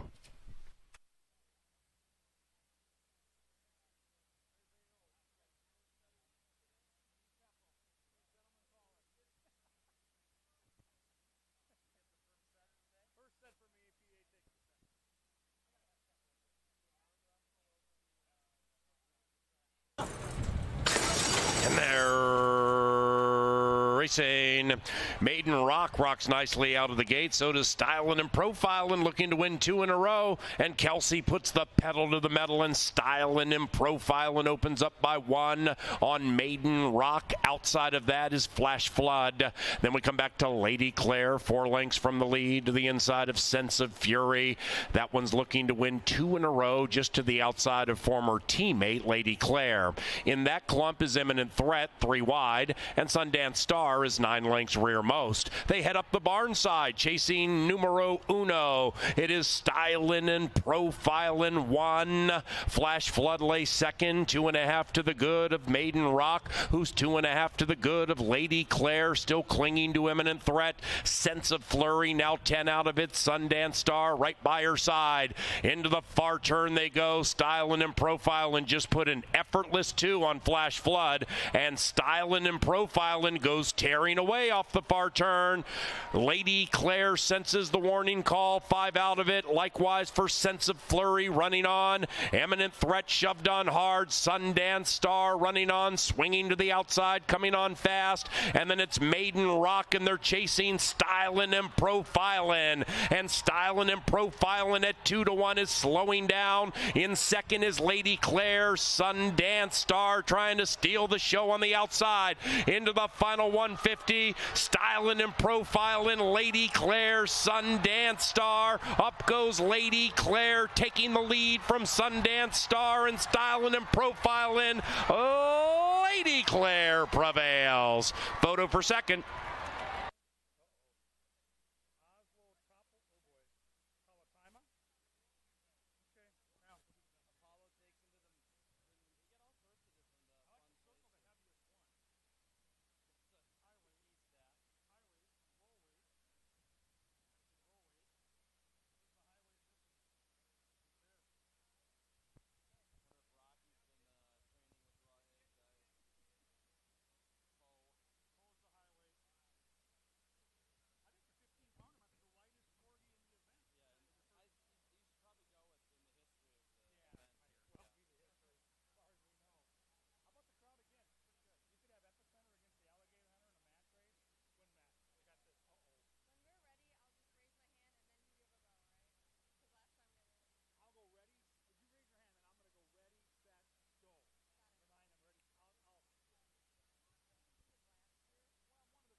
All right, ladies and gentlemen, it is Corgi time. The Corgis have lined up. We are ready to meet all 35 for the first 3 heats in numerical order, starting in heat number 1.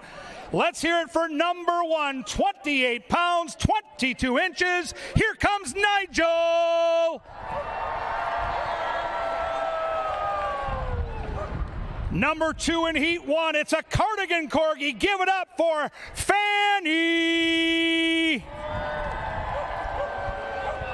Number 3 at a robust 35 pounds.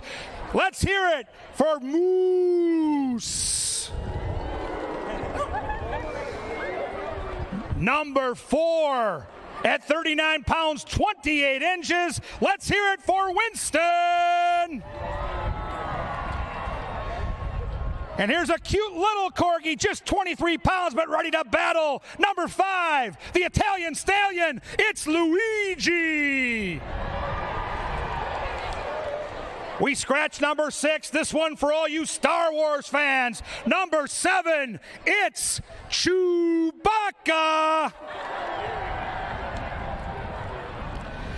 Number 8, 36 pounds, 30 inches. Here comes the cute Nala.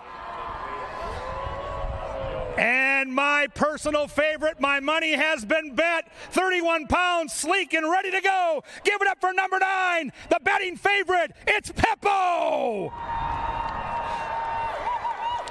Number 10, the ears are up and the pounds are there. The heaviest Corgi in heat 1. Here comes Iago. Number 11, 25 pounds, 28 inches. It's the Biscuit. Here is Oliver Biscuit. And rounding out the first heat, the outside post will be no problem. Here comes Kenobi. Number 12, Kenobi. Now the Corgis will line up for heat 1, but we got to meet the Corgis for heat number 2, and Kenobi showing off that speed. Heat number 2, number 1, the good-looking, well-behaved. Give it up for Walter. Walter, chilling, ready to go.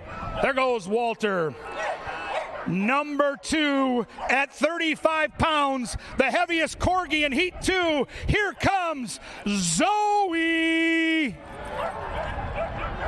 Next in line, a bit of Irish, 30 pounds, number 3. Here comes Finnegan. Ooh, we got a loud one here. Number 4, 31 pounds. Here she is. Listen to her roar. It's Sadie. Next in line, 24 inches, 27 pounds. Number 5 is Harper. Harper.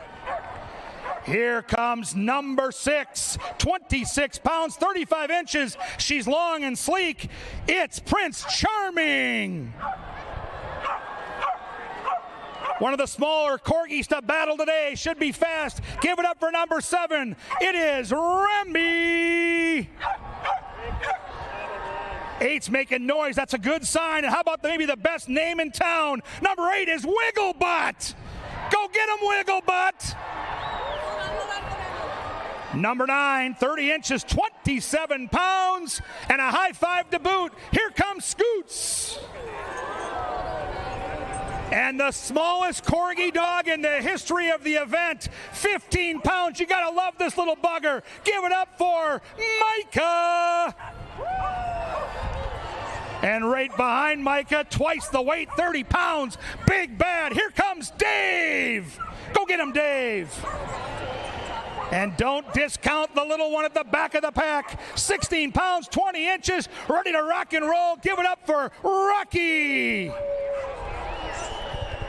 Those are the Corgis for heat number 2. You should be making your bets right now as we start to get set to meet the Corgis for heat number 3. Heat 3 in your program, all 12 will dash, starting with number 1, First Order Finn. Next in line, Small and sleek, 27 inches, 16 pounds. Here comes Nova Bean. And number 3, good looking and knows it. How about a round of applause for Foxy? Go get him, Foxy. Number 4, 31 pounds, 27 inches. Here comes Polo. Number 5, 32 pounds, 30 inches. Good looking dog. Here comes Edison. And number 7, the orange. 6, number 6, 40 pounds, the heaviest Corgi in the event. Here comes Poe. Big Bad Poe ready to go. And you have to admit, serendipitous with the orange saddlecloth for number 7. Give it up for Cheeto. There's Cheeto in the orange. Another cool name. Cheeto's ready to go. Number 8, 30 inches, 30 pounds, Oslo Topplebottom. Here comes Oslo Topplebottom. Number 9 for Lindy Wade and the gang. How about this one? Taylor Tima. It's Bella. It's Bella. I got the wrong name in here. It's Bella. Correct it. It's Bella. Number 10, 32 pounds, 22 inches. Here is Schmidt. And look at Lindy Wade out there. This is what a jockey does, right? He's a go-to guy. Wins a race with the horses. Now he's trying to win with a Corgi. Make the name in the program, Bella. Number 11, 21 pounds, 18 inches. Hi, cutie. Here comes Apollo. They saved the best for last. 31 pounds, 25 inches. Number 12 is Maggie. With the matching shirts, that is cute. How about that?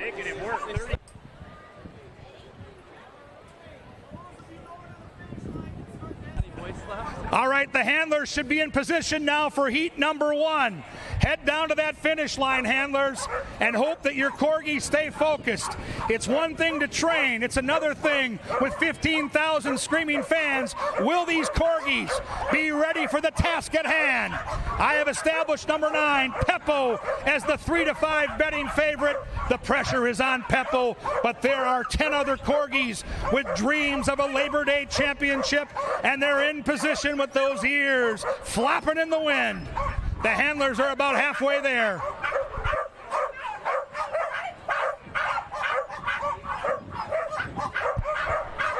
"75-yard dash roughly is what we're going." Whoa, we almost had a false start. Kenobi's trying to jump the gun. Settle down, Kenobi. Settle down, young man. Handlers are still not in position. But you can hear the barking. There is a tense feel about this track right now. There is focus. We're having some issues with Iago. He's gone pear-shaped. Kenobi wants to go. We are almost set. The handlers are ready. I've got the start right there. Ready, set, go! And let it go. It's Luigi and Winston. Luigi, Winston, and Winston and Luigi. Too close. It might have been Luigi. It's Luigi. The 5 Corgi gets all the money. Luigi wins in fine fashion. Well done. My Peppo bet doomed again. Come on, Peppo. Here's an instant replay of the finish. Winston had the lead, but Winston slowed down, and Luigi, the 5 Corgi, gets all the money. Oh, Winston, you were so close. Winston knows he let his handlers down. He doesn't even hit the board. If you bet him to show, you just had all your money taken away because Winston went to bed late, smelling the finish line, not crossing it. Oh, hey, there he goes. Way to go, Winston. Unbelievable. Winston had victory in his paws, and then he got distracted. Unbelievable. There's Luigi. Give it up for number 5, Luigi. Good looking Corgi. All right, the handlers are getting in position for heat number 2. If you lost all your money in heat 1 like me, time to double down. I will make the favorite Remy, the 7, at 17 pounds. We saw a light Corgi win heat number 1. One of the smaller Corgis was Luigi. I am going to try Remy, the 7 here. I have no idea if this dog has been training or not, but he looks good out there on the track. There's John Gruen, our unofficial starter, giving some instructions to the handlers. The Corgis are very well behaved. Some barking. Whoops, we almost had Sadie jump the gun. Stay right there. Handlers are in position. They're going to try to make eye contact now with those Corgi dogs. Some will use treats, some will use rakes, some will use toys. Starter's hand is up. Hold on, we've got a Corgi out of position. Ready, set, go! And there they go! In the middle, Prince. Here comes Remy, and Remy takes the lead. Remy is gonna get there, yes! Remy got all the money. Way to go, Remy, you got me out of jail, that was good. Remy, flag fall to that's all. Now look at them celebrating together. We got a Corgi fight brewing. It was the 7 Corgi, it was tight. Now they're going the wrong way. Now they're just gonna play for us, all right? Look at those Corgis go. They're all over the track, but Remy, the 7 dog, got all the money. Remy in the orange gets the win in heat number 2. Here's a look back at how that race progressed. You see Remy get out of the gate good, wander to the popcorn stand, but then still figure it out and get all that cash. Hanging on by a thread. Woo! Got tight late. By a snout. Good call. 7-6-3, I believe. 7, 6, and 3. Wow, it got close. That was a snout. That really was a snout. All right, the Corgis should be in position for our 3rd heat. It has been exciting so far. The top Corgis will come back Labor Day weekend when all the breeds meet. Labor Day weekend, it's the place to be.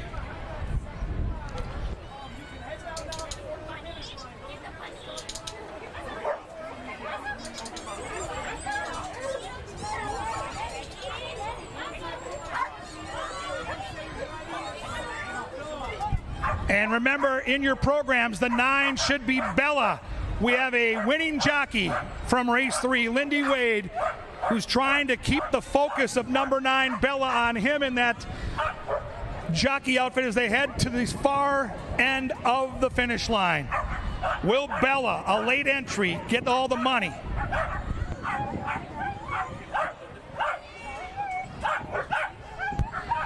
Mackenzie's got Bella ready to go. Lindy's getting into position.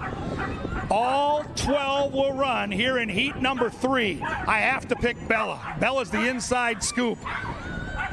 The fix could be in. We'll see if Mackenzie and Lindy can get the job done. The handlers have toys, they have treats, they have all kinds of racket. The starter's hand is up. Ready, set, go! And Bella did not come out of the gate good. Number 12, Maggie. Maggie's trying to go all the way. Maggie's tearing away, and Maggie gets the money. What are you two doing? You're supposed to race. We're not here to swim. We're here to run. Run. Oh, no. Oh, if you bet the 7 or the 8, I apologize.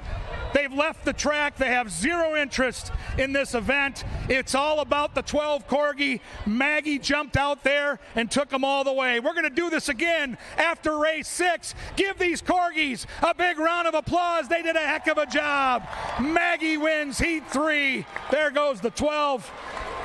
I don't know what happened with the 7 and the 8.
All right, we're back in the paddock, and we're getting set for another couple good thoroughbred horse races here as we close out the pick 4. And then race number 5, we crank up the pick 5. And if you're here with these big crowds on track, get those bets in early. Longer lines today with the big crowds and the Corgis.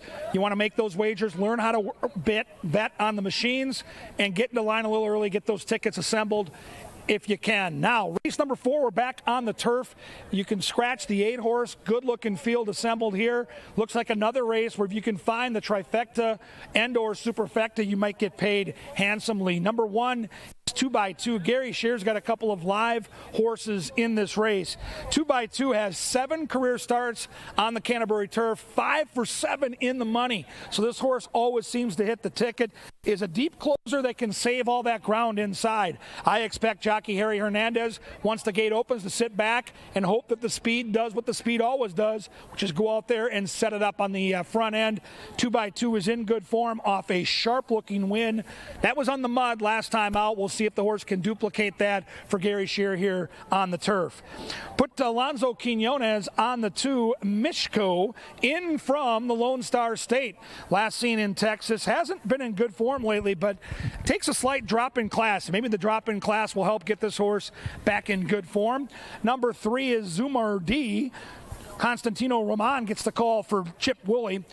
This horse ran second last time at 8-1 against similar competition. So the horse is in good form right now, has a morning line of 12-1 and is drifting up. Interesting. 14-1 on Zoomer D. Number 4 might be the lone speed in the race. I'm giving this horse a good look as they come out of the saddling enclosure. And high energy, but boy, good looking racehorse is a Rose for Raven. The game plan's simple with this horse. If you're jockey Carlo Lopez, you're going to take him out, make the lead, and go as far as you can. Try to save as much energy with that horse on the front end as possible. Right now, that horse is showing great energy here in the paddock.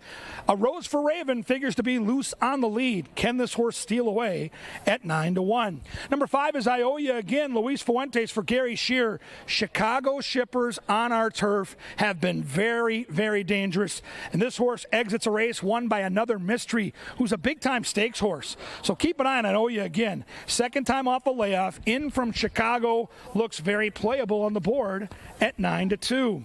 Number 6 is Paul Allen and the track Phantoms pick of Stitzy. Second time off the layoff, good natural speed, and a horse that loves to race.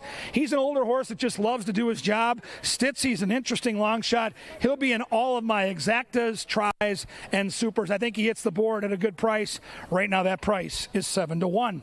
Number 7 is my top pick in the race. This is Heart Attack. Rye Eccleberry for Carl Broberg. This is what Broberg does. When he gets horses, he puts them into the right spots, gets them in good form, and they keep running and keep winning. This horse has won 3 of his last 4, likes to lay off the pace and make one good run. I trust Rye Eccleberry to make the right move at the right time.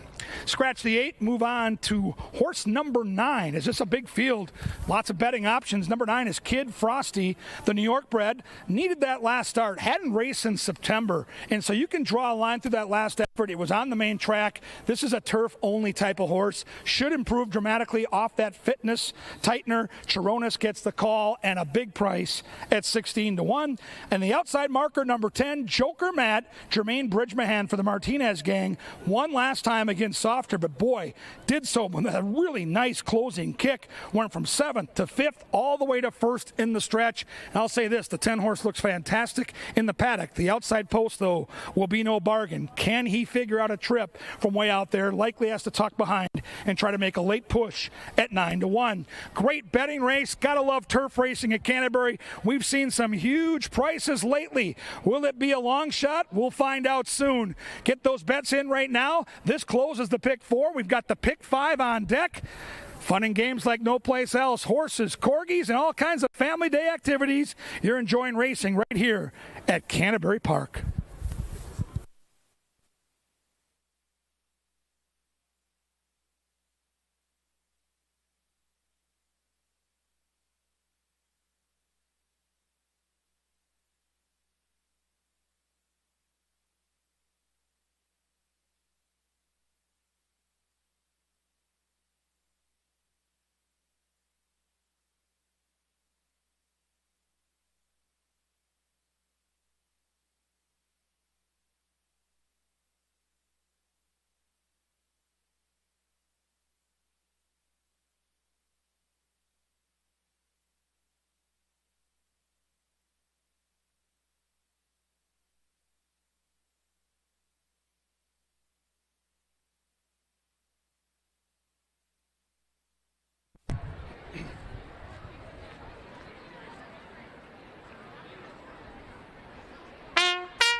Thank you. And they are walking onto the track, then do a firm turf course for the fourth race. Number 2, Mishko, picked up by Alonso Quinones. Scratch number 8, Shinny.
The runners are at the starting gate, and it is now race time for the 4th at Canterbury Park.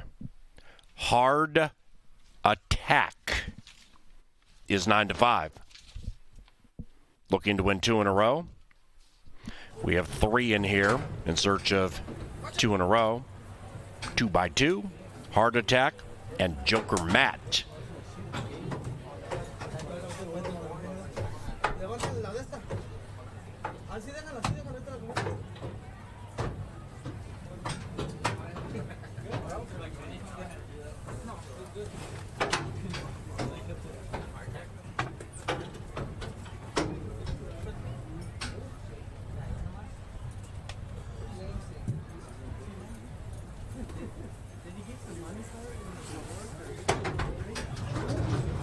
One out.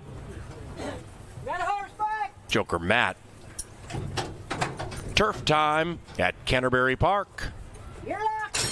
And they're racing. Excellent beginning.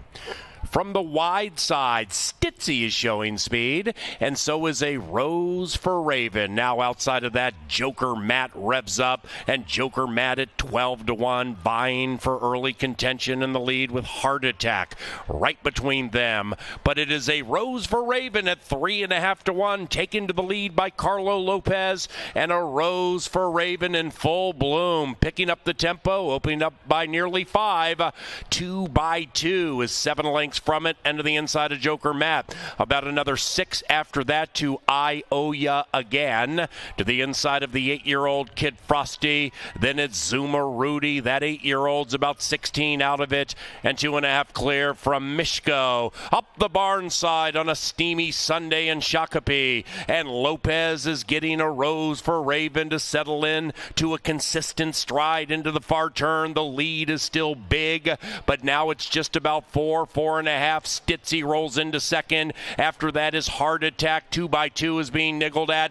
Joker Matt, 7 out of it. A Rose for Ravens. Lead is diminishing, but perhaps by design because Lopez still has a tight hold. After that, Zuma Rudy beginning to zoom in. Then it's Kid Frosty to the outside, and now they head for home. And a Rose for Raven tries to take them wire to wire. Between them, 2x2 is firing. Stitzy's between them, and on the inside is Zuma Rudy. Here comes 2x2 at 2-1. 2x2 prevails. 1-4-6 in race 4.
The numbers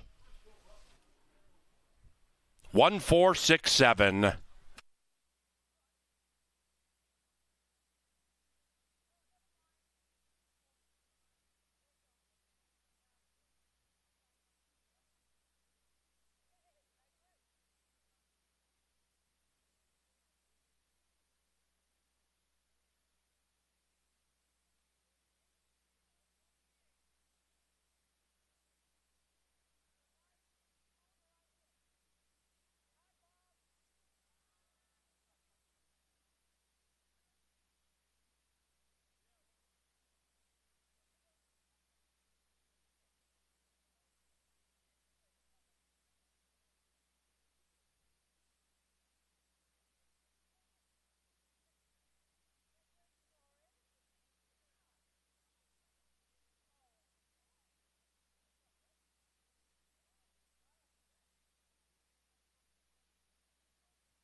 Race 4 official. The post time pick 4 paid $97. Exacta 14 and change. Trifecta 45.75. The superfecta 37.63. The dub 15.70. Pick 3 from race 2 28.55. Race 5 begins the 50-cent pick 5. Number 2 Northern Playboy is ridden by Kelsey Haar. Racing at Canterbury provided in part by Maker's Mark and makersmark.com. We also thank Holiday Inn Express and Suites in Shakopee. Special rates for Canterbury Park fans. Holiday Inn Express and Suites in Shakopee.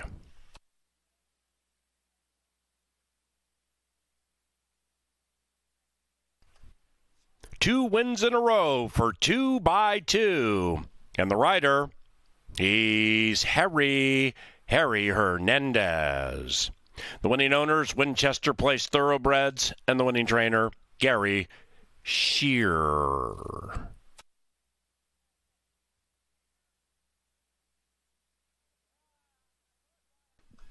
You're loving the Corgis today. August 14th, the Datsuns race. Wiener Dog Racing at Canterbury, August 14th.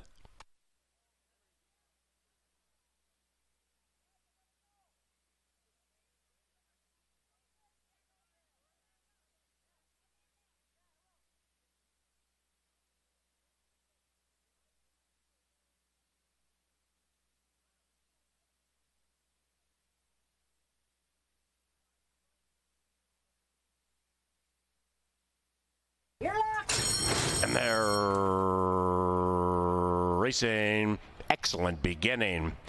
From the wide side, Stitzy is showing speed, and so is a Rose for Raven. Now outside of that, Joker Matt revs up, and Joker Matt at 12-1, vying for early contention in the lead with Heart Attack right between them.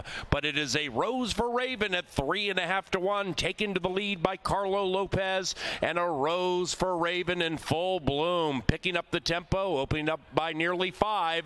2x2 is 7 lengths from it and to the inside of Joker Matt. About another 6 after that to I Owe Ya Again. To the inside of the 8-year-old Kid Frosty. Then it's Zuma Rudy. That 8-year-old's about 16 out of it. And 2.5 clear from Mishko. Up the barn side on a steamy Sunday in Shakopee. And Lopez is getting a Rose for Raven to settle in to a consistent stride into the far turn. The lead is still big, but now it's just about 4.5. Stitzy rolls into second. After that is Heart Attack. 2x2 is being niggled at.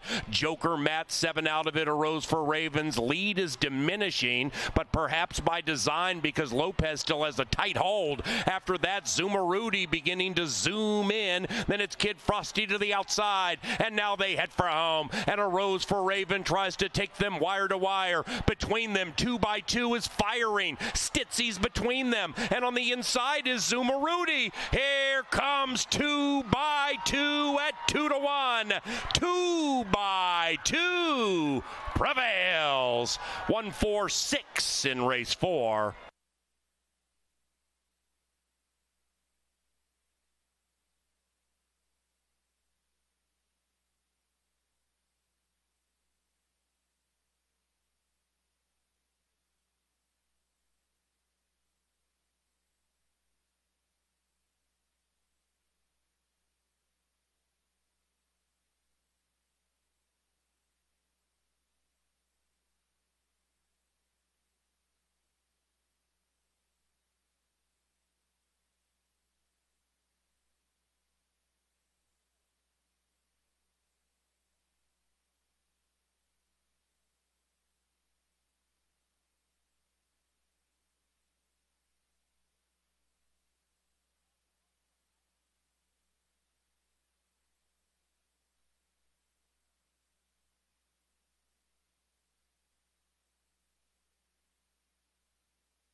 Mr. Muldoon to the outside, across the causeway, and Roller Coaster Man, and they're into the final furlong. And the leader continues to be Run Today, and it's Run Today at 2.5 to 1.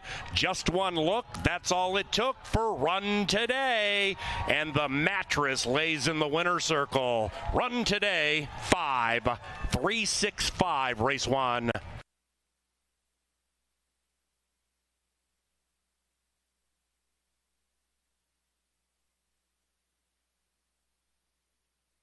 Champion jockey Rye Eccleberry has given her head, and she's on the 3 wide side. Nora's Legacy leads. She's extremely hot, trying to run her down to the outside. Between them is temporarily these 3. Nora's Legacy zigging in and zigging out. She's extremely hot, hanging around. Nora's Legacy has her. Nora's Legacy, bam!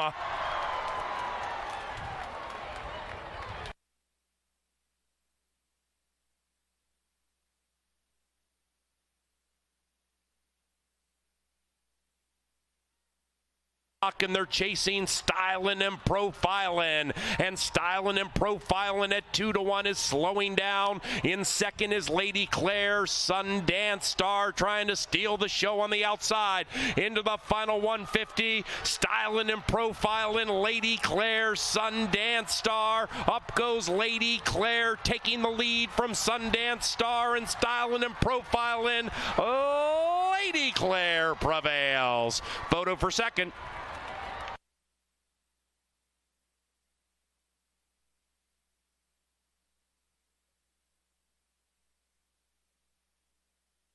Zoom in, then it's Kid Frosty to the outside, and now they head for home, and a Rose for Raven tries to take them wire to wire. Between them, 2 by 2 is firing. Stitzy's between them, and on the inside is Zumaruti. Here comes 2 by 2 at 2 to 1.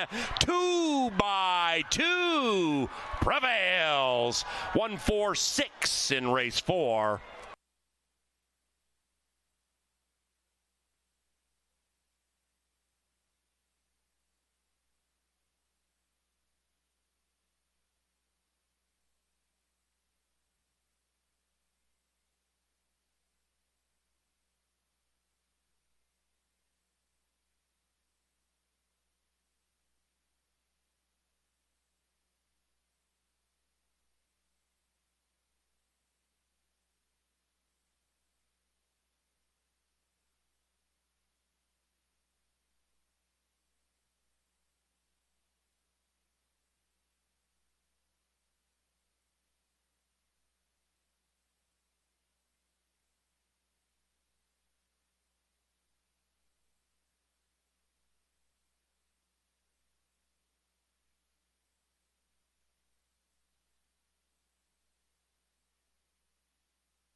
Welcome back to the paddock. Now race number 5 is going at a mile.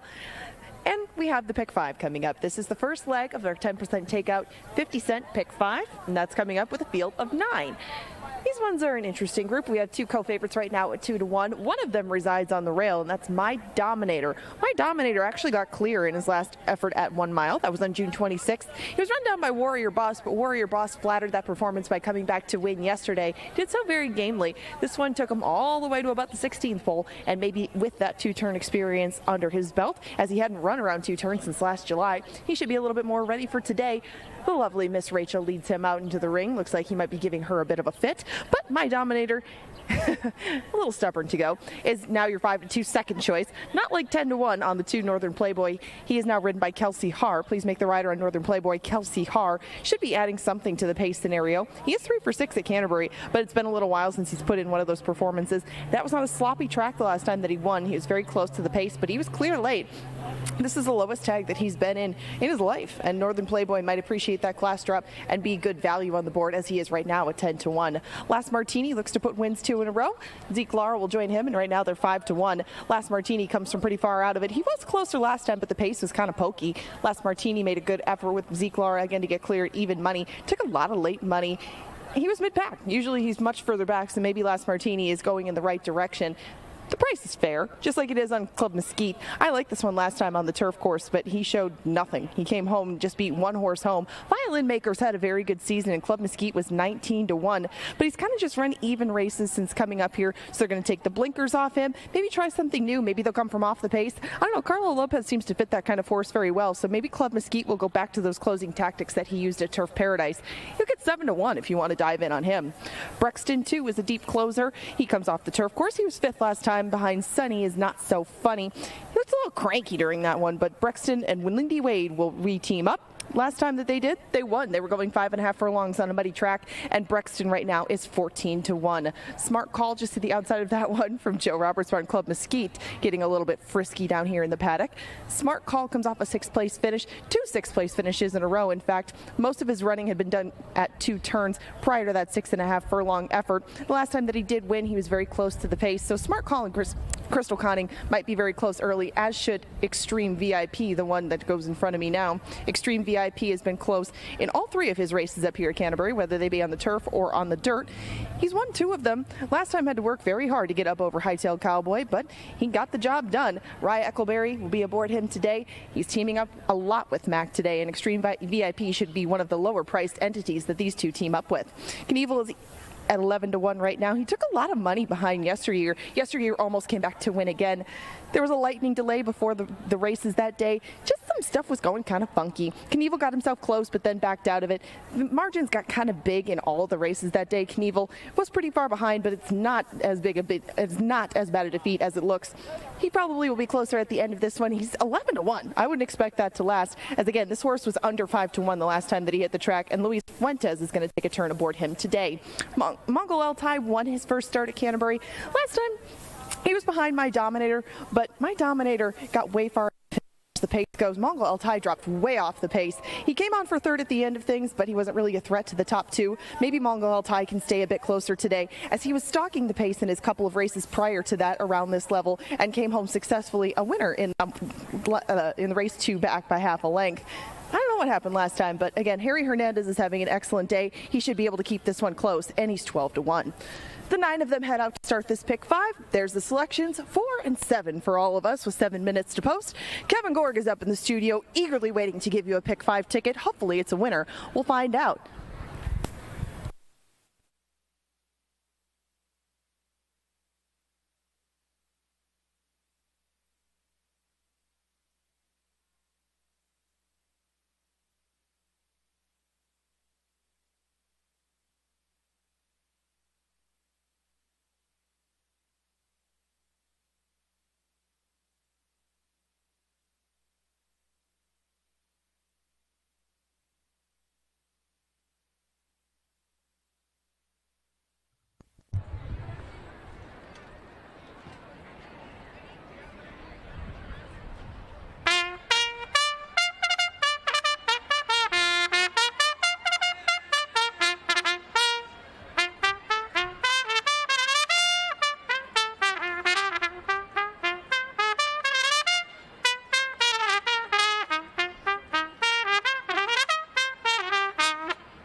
All right, Canterbury faithful, it is time for the 10% takeout Pick 5 at Canterbury. This Pick 5 pays hundreds, sometimes thousands. Get your tickets in now. Here's a look at the ticket I have assembled today. It's a $45 ticket. We'll start here in the fifth. I'm going to use three horses. The one, My Dominator, who opened up at 6-5 for Brucey Rican. The three, Last Martini, who I think is the sneaky long shot in this field. And I'll also use the seven, my top pick, Extreme VIP for Mac Robertson. 1, 3, and 7 in this race. In the second leg, race 6, 1, 4, and 8. Got the favorite and a couple of 4 or 5 to 1 shots mixed in with that one. My single happens in the 7th for Johnny the Mouse Mickelson and all the Gopher fans out there. Row the boat, Sky U Ma. I'm taking Golden Gopher, the 10, in the 7th as my single. Horse is in a great spot for victory today. And sets us up for hopefully some long shot potential late. In the 8th, I spread 1, 2, 3, 7, and 8. I think the 8th race is wide open. I want to spread there. And in the last, I am bullish on the 4 Flashfire, but I fear the 3 Calzone. They'll both be a good price, and we'll hope to be alive into that final leg. 1, 3, 7 with 1, 4, 8, single the 10 with 1, 2, 3, 7, 8 with 3 and 4. It's just a $45 investment. Play my ticket, modify my ticket, or find your way to your own ticket. But you can't win it if you don't get in it. The Pick 5 starts in a little over 2 minutes. Get those bets in now and good luck.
Attention handicappers, the past performances for number 2 Northern Playboy indicate he wore blinkers last time, and that is incorrect, and he does not wear them today. That's number 2 Northern Playboy, does not wear blinkers today, and did not wear them last time.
Get off!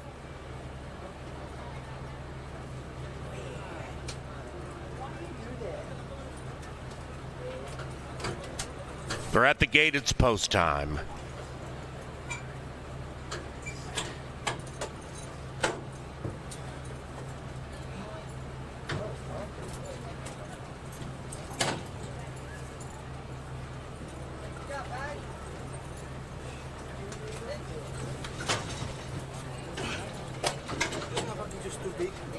Extreme VIP getting all the late win money. Even money. One out.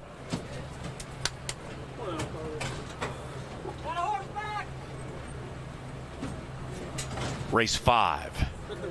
Pick 5. CBY. They're racing. My Dominator was out quickly, but has been overtaken by Northern Playboy flashing speed. From the 6th spot, Miss Conning is riding Smart Call very aggressively to get up near the lead, and Smart Call settles into stride with Brexton, and they race out 2 lengths to the good of Extreme VIP. After that, Club Mesquite about 3 lengths from kind of a hot early pace. 2.5 clear from Knievel. Then we come to Northern Playboy. That one's to the inside of Last Martini, trying to win 2 in a row. About 1.5 lengths behind that, Mongol Altai, taken to the outside by Harry and about 10 lengths out of it. And My Dominator is at the rear. Up the barn side, Smart Call clears off 1.5 lengths. It is Smart Call at 45-1, leading it by 1. Long shot inside, heavy favorite Extreme VIP outside, and Club Mesquite is attempting to sneak up to the inside off the heels of the long shot. Then we come to Brexton. That one's to the inside of Knievel. 2.5, 3 lengths clear from Last Martini, rigorously ridden. Then we come to Mongol Altai. My Dominator's making a move from about 8 out of it. But meanwhile, Extreme VIP, like a shot, opened up by 4. Club Mesquite now cuts that margin to 2.5. My Dominator's on the far outside. Mongol Altai's following that one. They're into the final 150. Extreme VIP has put their backs against the wall, and he is gone. Pay the people. 6-5 favorite wins. 4-5-3.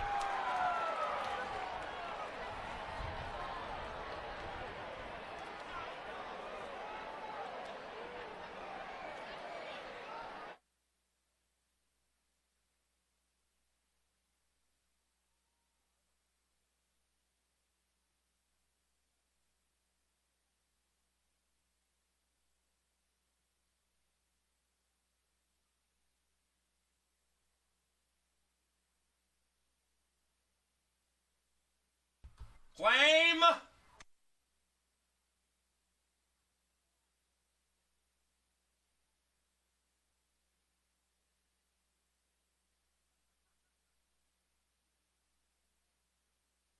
Number 7, Extreme VIP, easily.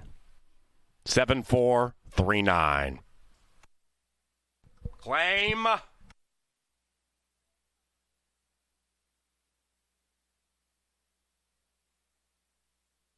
We had a claim in race number 5. Number 1, My Dominator, claimed for 10 grand by trainer Jonathan Wong for Johnny Taboada. Number 1, My Dominator, 10K claim.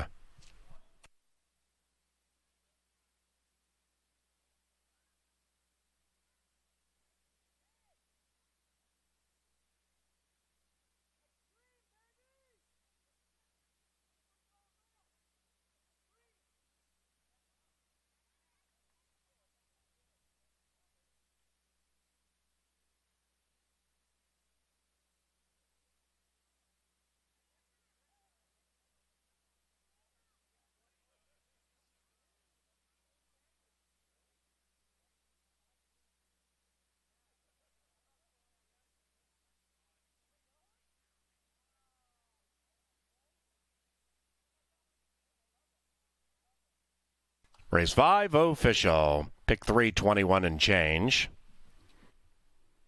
At Exacta, 7-4, 14.50. Trifecta, 7-4-3, 33.40. 10-cent Superfecta, 25.58. Double, $8.90. Race 6, 22 minutes from now. It commences the final pick 4 this week at Canterbury. Scratch number 5, Asina. And number 6, Because, is ridden by Ezekiel Lara. Another 3 Corgi races right after race number 6.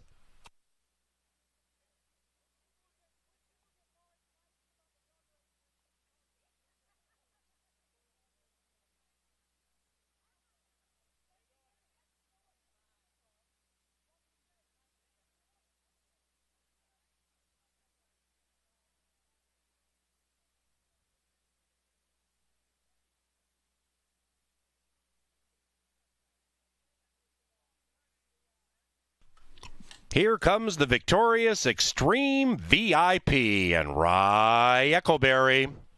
Extreme VIP joins a packed winner's enclosure with Miss Vicky McGowan being the winning owner for Extreme Racing and the winning trainer, Mac Robertson.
There Racing.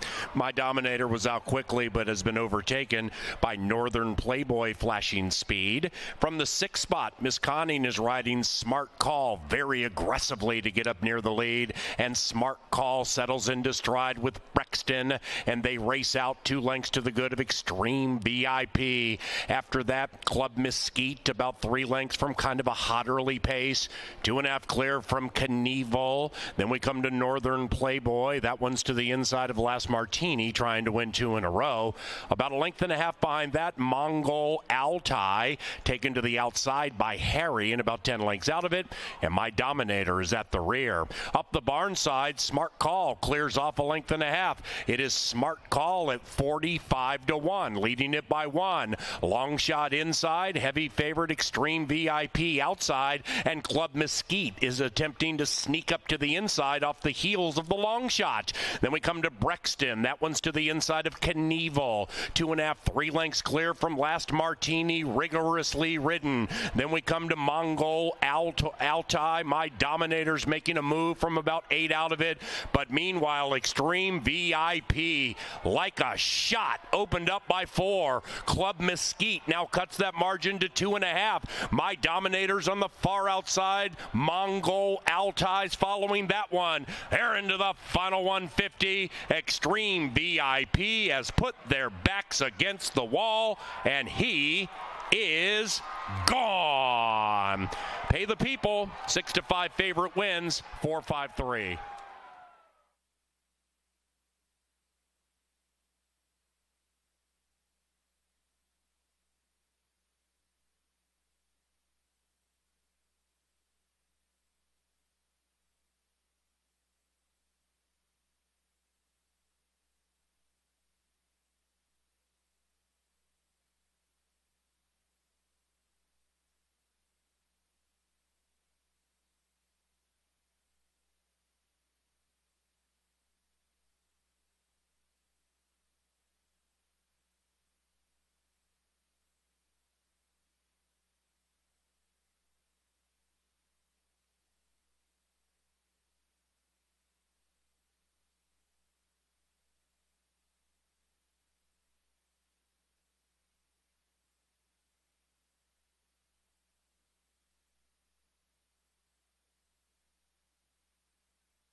Well, the pick 5 starts with the People's Choice Extreme VIP. Sat off that pace, and when Ryan Eckelberry pushed the button, all the right answers were right there. Mac Robertson with a win there. He's got a good chance to go back-to-back. He'll likely have the favorite here in leg 2, race number 6. Don't forget, after this thoroughbred race, Paul Allen comes down. We take you through 3 more great Corgi races. The heats are going to be right out there on the grandstand apron by the winner's circle. Bring the kiddies down and come see those cute little Corgis. Right now, though, we got to handicap a very, very good race. No question, the complexion changed with the scratch of number 5, Asina. We hope to see her back soon. She's fast, she's talented, and she likely would have been the favorite.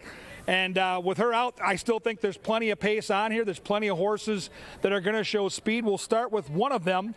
Inside, number 1 is a Minnesota bred by the name of She's My Warrior. Real nice horse here for Pete Matson and Tim Padilla. The trainer is part owner. The horse loves Canterbury. 5 starts here, 3 wins and a second. Last time out, you can call it everything it was. An aorta smasher, no doubt about it, in a stakes race, lost by a neck on the money. Has that speed, but doesn't need the lead. I think if this horse gets out and finds the front, that's cool. If not, the horse, I think, can track and make that move. Certainly at 6.5 furlongs can save all that ground, but out of the chute, they'll certainly keep Alonso Quinones on his toes, and there she is right there. The good-looking number 1, She's My Warrior.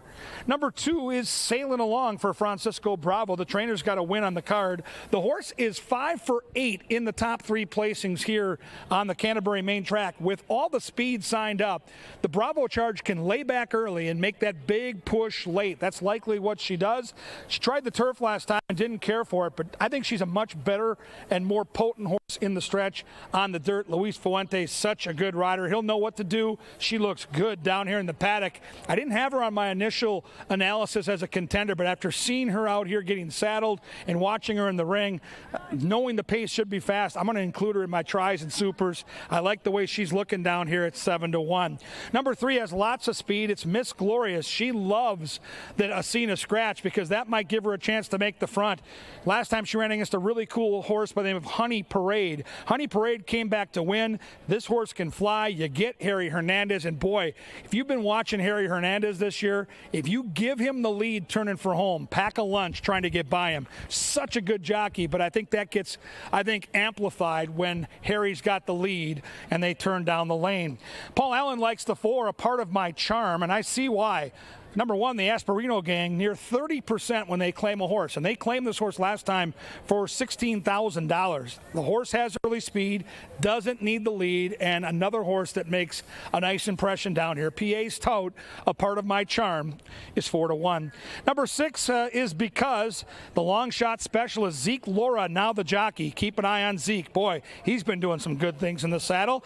Another horse with early speed, and Vic Hansen's horses always seem to be trained for speed. He's so good at getting that out of the horses here at Canterbury. She looks good down here too. It's a good looking group of fillies and mares. 7 Ms. Check, Kelsey Haar gets the call for Eichchen. Turf to dirt, another speedball. So you're seeing the theme here. I've rattled off 4 or 5 different horses that have natural speed. Something's got to give, and I think it gives in the form of the good looking number 8, Twirling Savvy, outside attack post, 6.5 furlongs, and I like horses that have some route form at this longer sprint distance. I love the way the 8's looking out here in the walking ring. Ears are north and south, tail is off the hind, super good looking coat, and I think the setup is there. I think there's enough speed to give Twirling Savvy a chance to come make some noise in the stretch. We'll see if we see those good looking silks and all their friends that come along with them in the winner's circle. I've got Twirling Savvy on top. It's another cool race. Race number 6,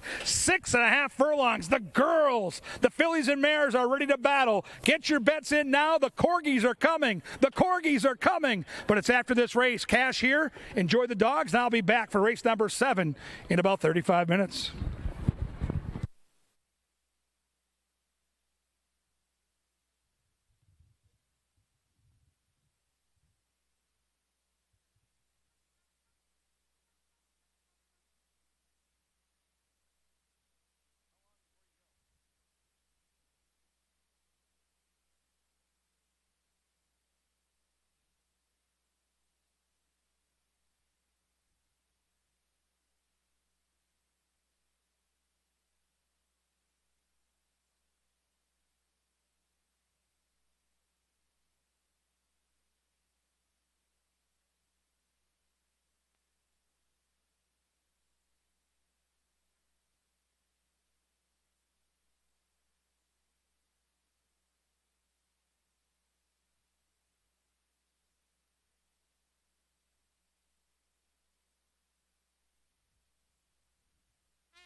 Up on screen right now with 4 minutes to post, you can see a $30 ticket that I've put together in the pick 4. Single twirling savvy in here. I really liked Asina before she scratched, but there is a lot of speed lined up to twirling savvies inside. The 6.5 furlong distance I thought would benefit this filly, and she is my top pick in here. I kind of scratched into her, but she should be the favorite by the time they get to the gate, and she is right now at 2-1. I did spread in the next turf race. The 7th is at 1.70 miles. More fillies join. This was kind of a wide open race. I did lean to the outside, but Golden Gopher is not something that I love with a whole bunch of conviction. I thought that the post would hamper her a little bit. I don't think that there's going to be any too heavy or definitive of a favorite in there, so I did spread out in that spot. 3, 7, and 8 for me in race number 8. State bred non-twos go 1 mile. Past the Cat gets the benefit of Harry Hernandez, and I might add him if I can revise my ticket a little bit, but I didn't know that jockey changed before. Some speed from Bootleg and Posse, some from Jack's Willie, but I did take some more of the outside runners in that spot. And then in the last 40, 3, 4, 7, and 9. I usually don't make a ticket like this, but that turf race too is wide open. We're all on flash fire. I don't think we're going to get anywhere close to 8-1, but Calzone is an interesting entity in there as well. Some different long shots to throw in on the turf. That's mainly where I tried to find a price. The main track didn't look quite as viable. That leads to $30 with 3 minutes to post.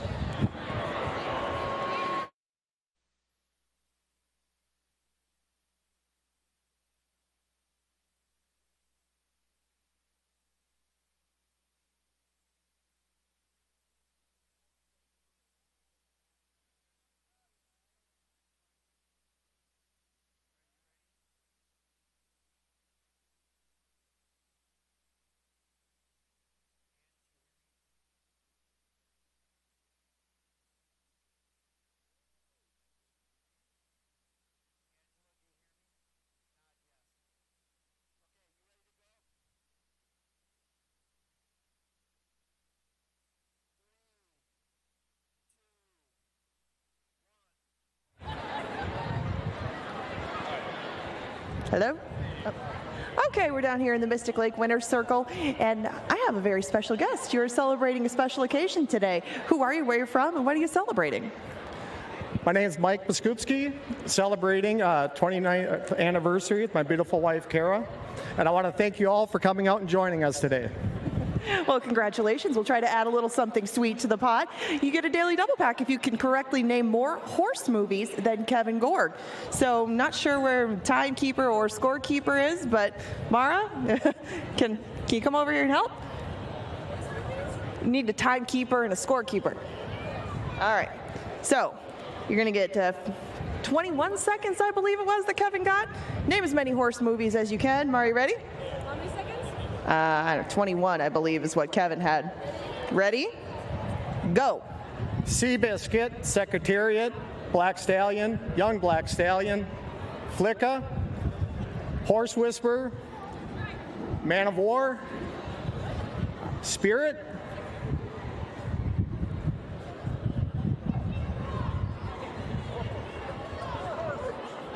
Quarter Horse. I'm not sure that one counts. What did we get? 14. 9. 9. Okay, we're going to turn around and see how Kevin did.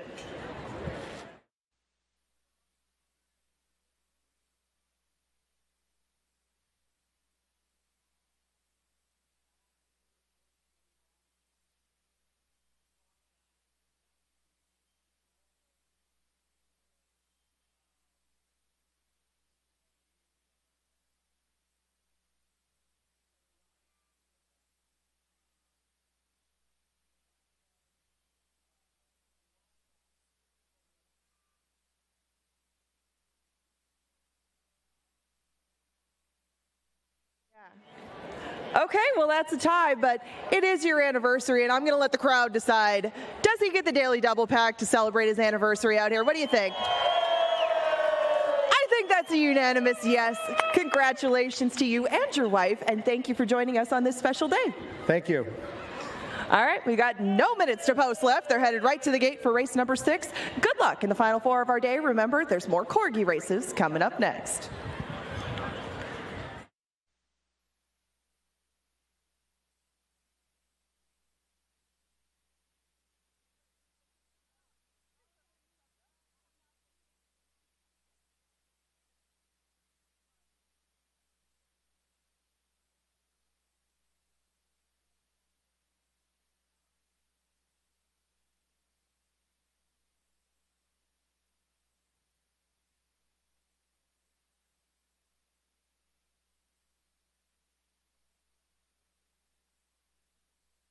They've reached the starting gate. It is now post time for race number 6.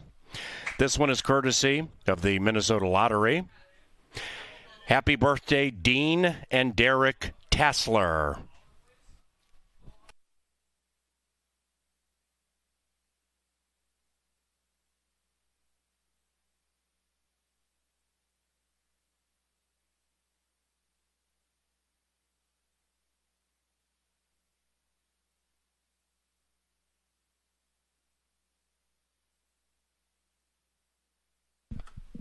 Three Corgi dog races after this. And they move in line for race number 6. Twirling Savvy is your win wagering favorite. In search of 2 in a row. Here's Twirling Savvy. Wearing the extreme colors. They go 6 and a hook, and here they are. And they're racing. That 4, a part of my charm, stumbled shortly after the start. Miss Glorious is off gloriously. Miss Glorious won, about to be joined by Miss Check. That one is the 7 to the outside of She's My Warrior, who comes scooting through to the inside to press the pace with Miss Glorious. Miss Check now back in 3rd. A part of my charm recovers to be 3.5 lengths from the lead. Then it's Twirling Savvy to the outside of Miss Check. 2.5, 3 behind that is Because. And the one in last is Sailing Along 9 lengths from the lead. Miss Glorious and Harry have the lead, and it's 1.5 from Miss Check, Twirling Savvy, and She's My Warrior. After that, a part of my charm looking to win 2 in a row from 6 out of it, but they all better get going to catch Harry and Miss Glorious. This gray just put 4 on the field, and a Twirling Savvy at 2-1 is shaking up hard, taking 2nd. Outside of that, a part of my charm Sailing Along is flashing home decently from last, chasing Miss Glorious, who leads it by 6. Miss Glorious at 6-1 has absolutely steamrolled them. He's Harry, and she's Miss Glorious.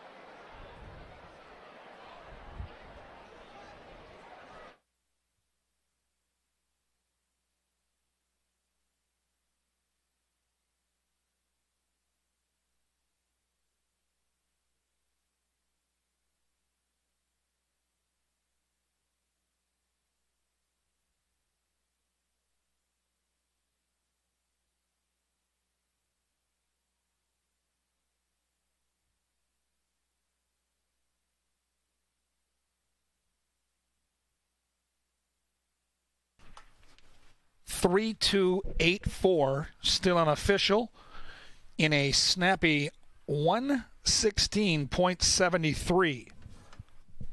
Miss Glorious, Double H. Flag fall to that's all.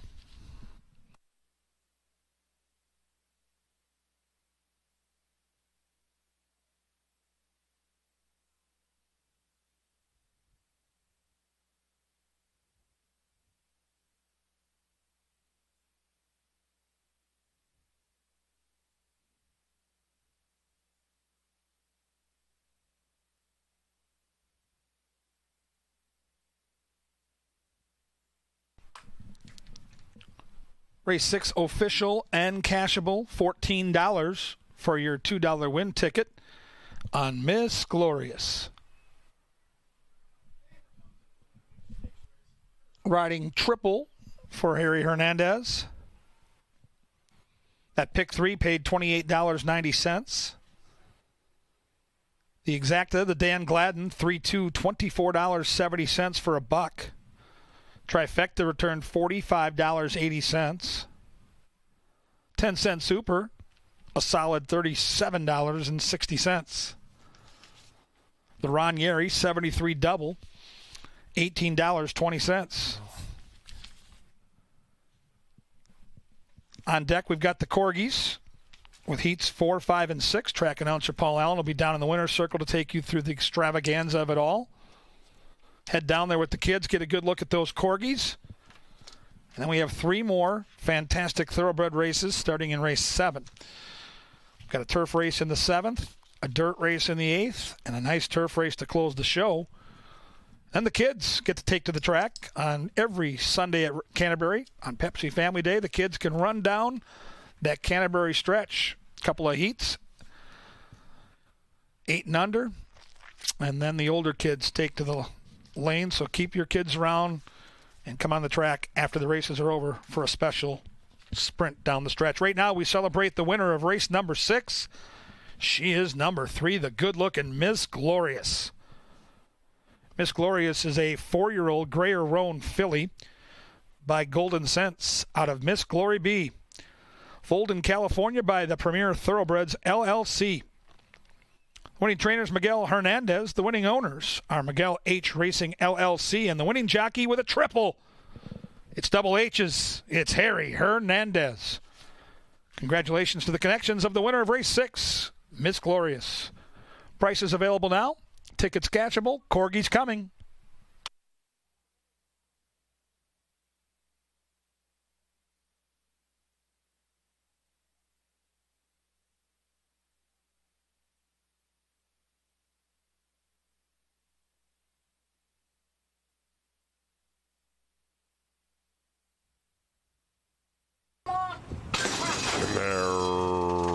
Racing.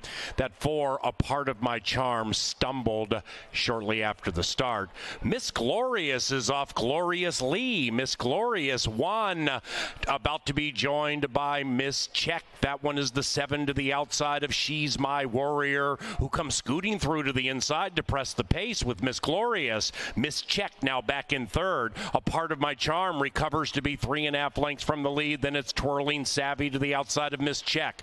2.5, 3 behind that is Because, and the one in last is Sailing Along 9 lengths from the lead. Miss Glorious and Harry have the lead, and it's 1.5 from Miss Check, Twirling Savvy, and She's My Warrior. After that, a part of my charm looking to win 2 in a row from 6 out of it, but they all better get going to catch Harry and Miss Glorious. This gray just put 4 on the field, and a Twirling Savvy at 2-1 is shaking up hard, taking 2nd. Outside of that, a part of my charm Sailing Along is flashing home decently from last, chasing Miss Glorious, who leads it by 6.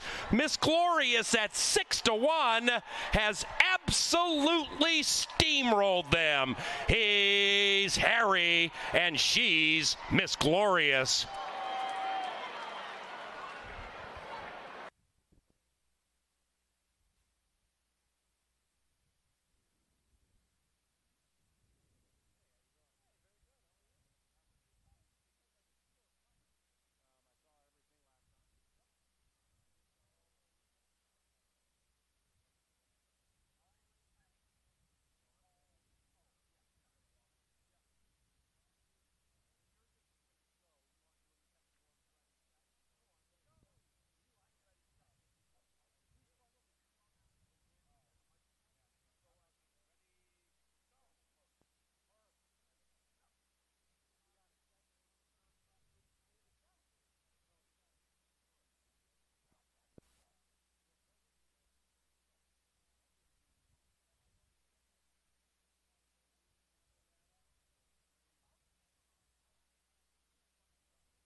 All righty, ladies and gentlemen.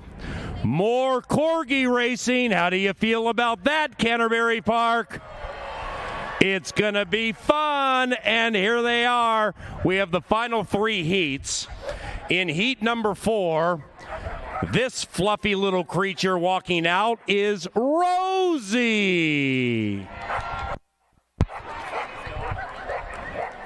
Number 2, 28 pounds. Here's Willow.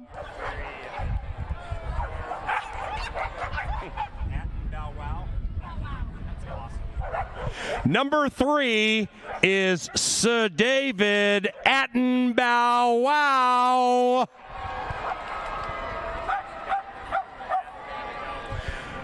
Number 5 is Chris Preston's Anakin. Look at that little baby Anakin. Aw. Stand by, strange name alert, but it's cute. Number 6 is Milo Bigglesworth. Bigglesworth. All full of fury. Canterbury Park definitely is not booing with number 7. Instead, everybody is saying Mooney.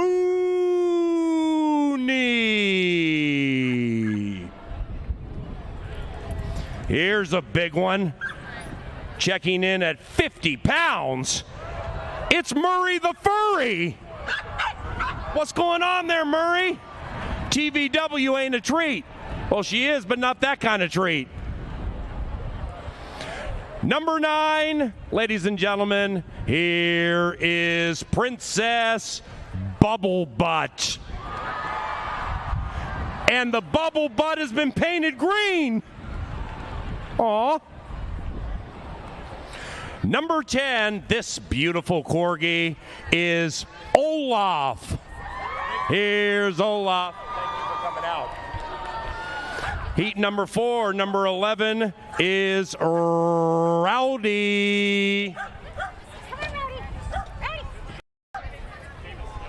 And number 12, rounding out heat 4, all 40 pounds of this puppy baby, here is Seamus. That's the lineup for heat number 4.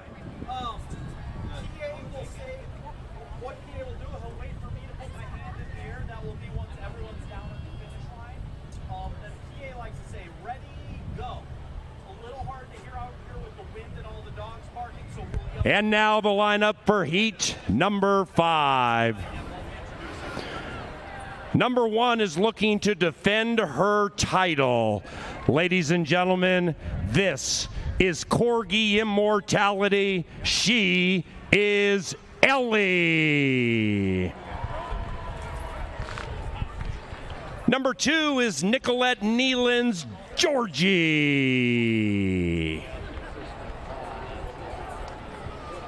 And number 3 in heat 5 is Molly Quinlan's Poppy. Number 4 in heat 5, this simply put is Jake Ryan.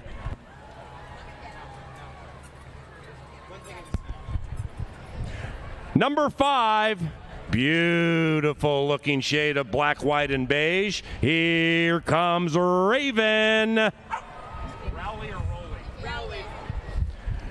Number 6 in heat 5 is Wesley Rowley.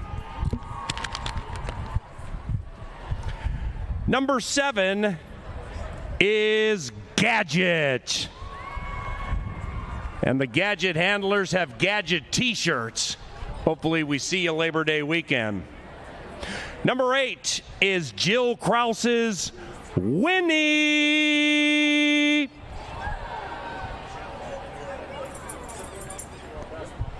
And number 9, this petite beauty is known as Holly.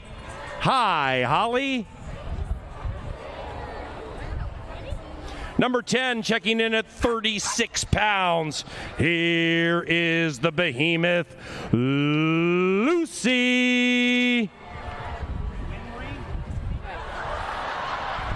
Hey, get out of there. We still got races to run and kids to run on the track.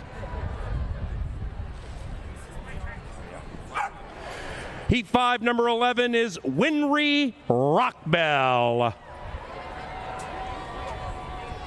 And the energetic number 12, here is Tito.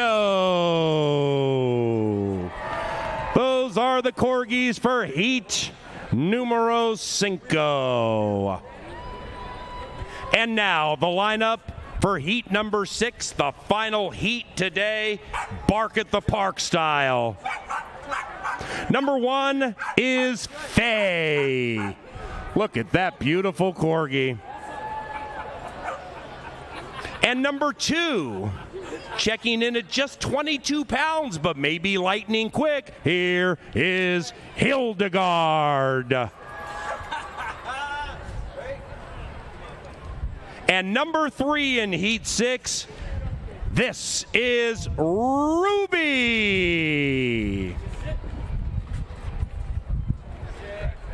Number 4 in Heat 6, here comes Ella Waffles.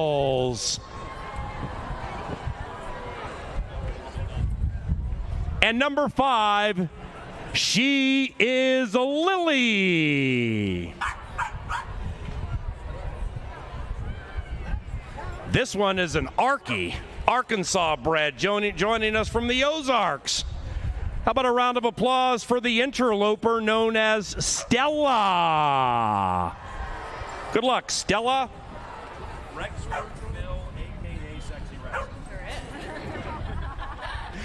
Number 7 at a diminutive 20 pounds, ladies and gentlemen, we are proud to present Rexford Phil, a.k.a. Sexy Rexy.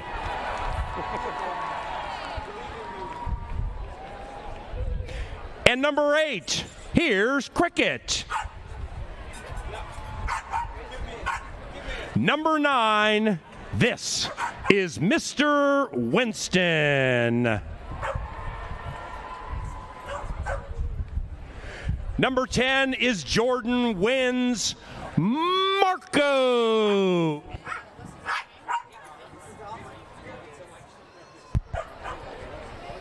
We have a program name change for number 11 in race number 6. Checking in at 23 pounds. Ladies and gentlemen, here is Teddy the Rocket Rodriguez.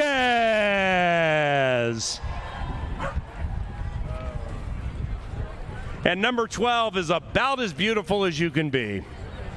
This is Luna. And there they are. This is a non-parimutuel wagering event. Side bets on the grandstand apron are strongly encouraged. Get with friends and family, make those side bets, and don't forget, bet more and win more. We're going to let them fly when you hear ready, go. That's your cue. Ready, go, but not now. Come on, wiggle butt, stop.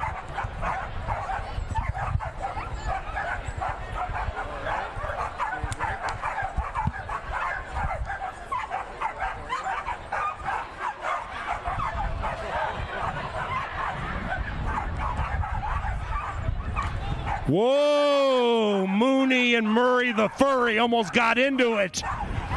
Oh, this is going to be so controversial. We had some speedsters in the first 3 heats.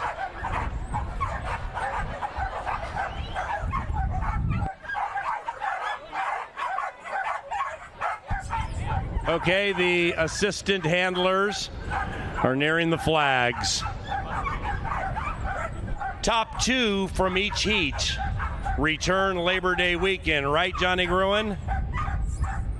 All righty. Ready, go! Here they come in heat number 4, and out of the gate speedily. Rowdy, living up to the name. Rowdy, straight and strong. It's 11-6. Rowdy barely beat an on-charging Milo Bigglesworth. But we'll see them both Labor Day weekend. Now, here's old Rosie, just circumnavigating everything she's supposed to do.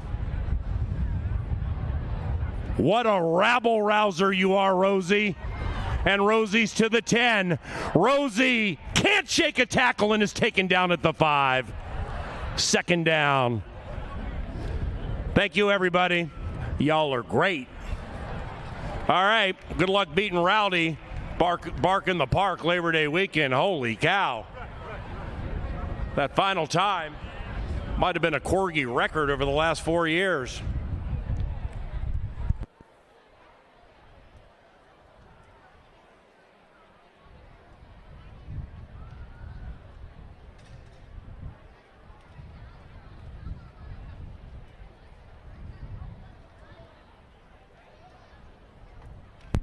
All righty, heat number 5. Hey, Canterbury with these Corgis. Everybody having a good time today? This is nice. This is a lot of fun. Ain't too hot outside. Got some cloud cover. Got Big Wheel over here to the right. Sir Leonard Diker lookalike doing the 40 in about 4.3. And the assistant starters are heading down to the flags. Now, one of the co-owners of these Corgis has left the flag area and is giving late instructions to one of the fluffy babies. Heat number 5, take your pick. Who do you like? We're about set. One of the owners is flashing some aggressive lime duck. Must be very important to the Corgi. All righty, they're nearly there. And we await the signal for heat number 5.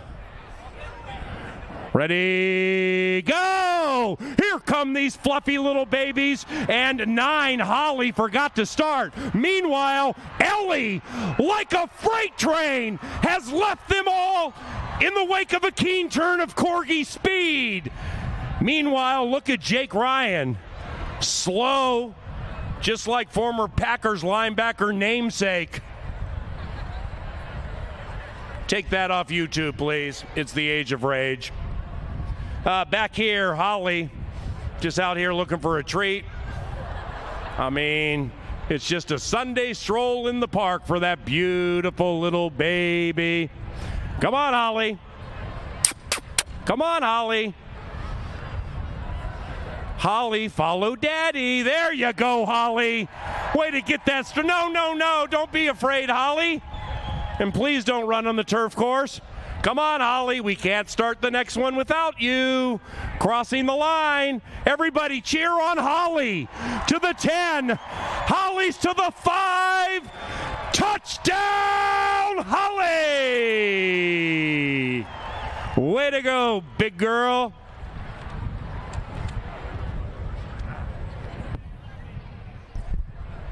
All righty, heat number 6, the final Corgi Dog heat. Race number 7 at Canterbury, just 19 minutes from now. It could be a life changer, so please don't leave. And parents, don't forget, following the 9th and final live race, we bring the kids on the racetrack for a couple of 40-yard dashes. One for kids 7 years of age and younger, the other for those 8 and older. That's about 10 minutes after race number 9. These Corgis awaiting their opportunity to find dog immortality. They are all poised. Hildegard is barking at Ruby, and Ruby's trying to go at Hildegard. Meanwhile, something called Rexford Phil, a.k.a. Sexy Rexy, just chilling. You take a look at Mr. Winston. Ellie, by the way, was the defending champion. Is going to be a handful. Holy cow. They're ready. Y'all ready? Okay, ready? Go! Here come the Corgis in Heat 6. What a great start for Hildegard. And now Faye's trying to bite Hildegard. Meanwhile, 12, 9, and 11 in a spine tingler. What a race! And the winner is Teddy the Rocket Rodriguez. Go on, Teddy. Oh, Teddy's picking a fight with Cricket. And now Teddy just said to a entertainment representative, get out of my face. Teddy, a Corgi with a mind of his own. Hey, get off that Corgi, Teddy. Teddy victorious. Luna runs back to the owner, who sadly is Sand Street. And now Luna's rolling over, looking for a little belly rub, but aren't we all? All right, ladies and gentlemen, that was fantastic. Thank you very much for taking in the Corgis. A round of applause for these owners for making this so fun every single year. Race number 7's about 15 minutes from now. Regarding the late pick 3 or potentially a win bet here, this could change your life. Don't leave.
All righty, back to the thoroughbreds we go. Turf racing, race 7, final pick 3 of the afternoon.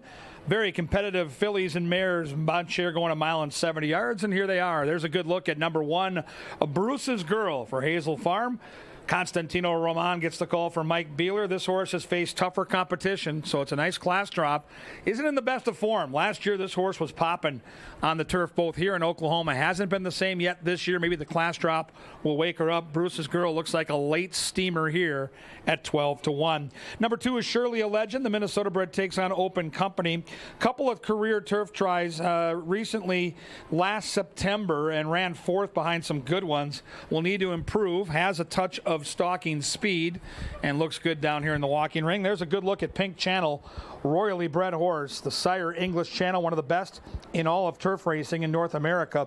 Claimed last time for $5,000, a confident move up in class, and like the 1 horse, the 3 could make a real late charge into this race. 4 took some money early and is taking money throughout the betting. It's Foxglove, Larry Cronin's charge here. Alonso Quinones for Tim Padilla. Last time out just didn't fire, but 2 back ran a really good race against much better competition.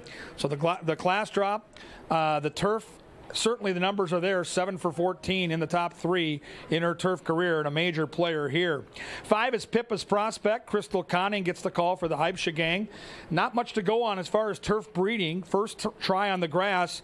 The bloodlines are fairly obscure, so I'll have to wait and see on that one. 6 is Fat and Furious. Lindy Wade gets the call for Van Belvoor. Last time out in the turf was facing Allowance Company. Didn't care for it, but did have trouble in that start. Logical drop in class. If this horse is going to get involved, it will be late. 7, another Minnesota bred. It's Notepad.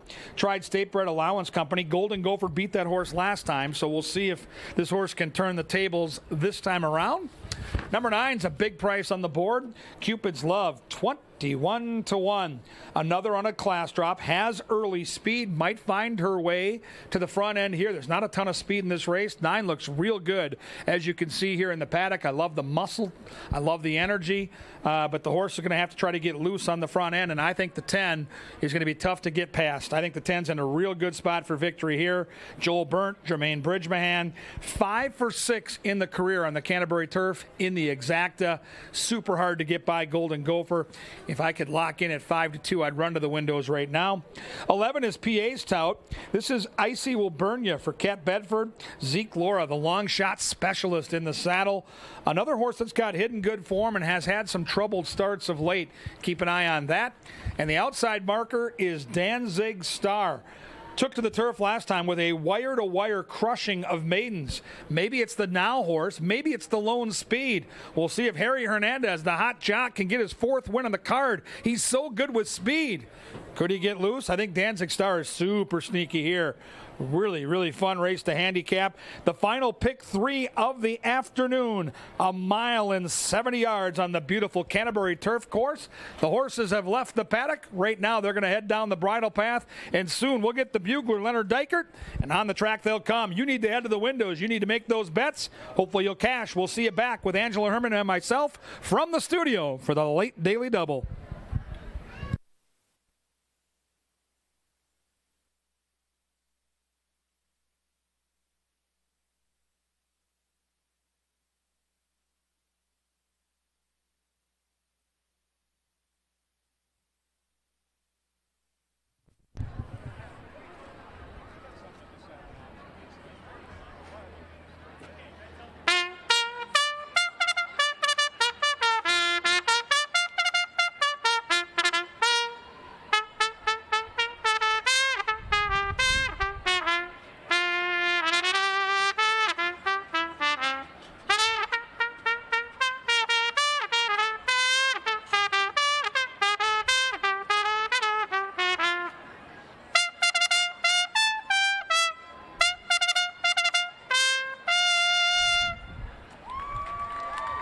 Canterbury Park bugler, Sir Leonard Dykert Wigglebutt.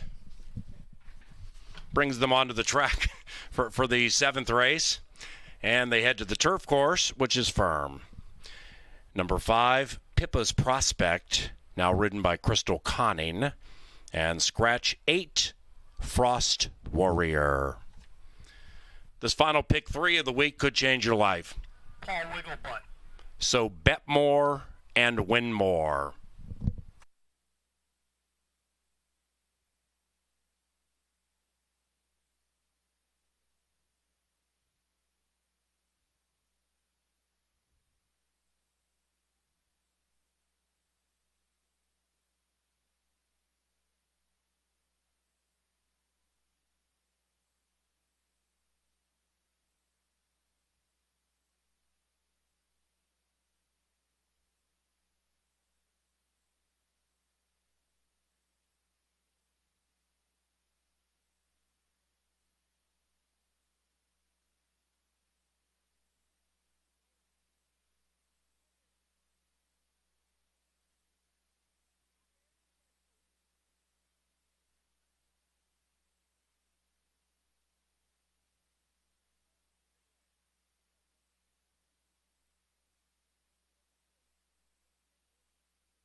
All right, we're down here in the Mystic Lake Winter Circle, and very, very quickly before the rain starts to come down, we're going to have a quick trip race to the pump. We got 3 fellas down there. You might notice them by the stick horses between their legs.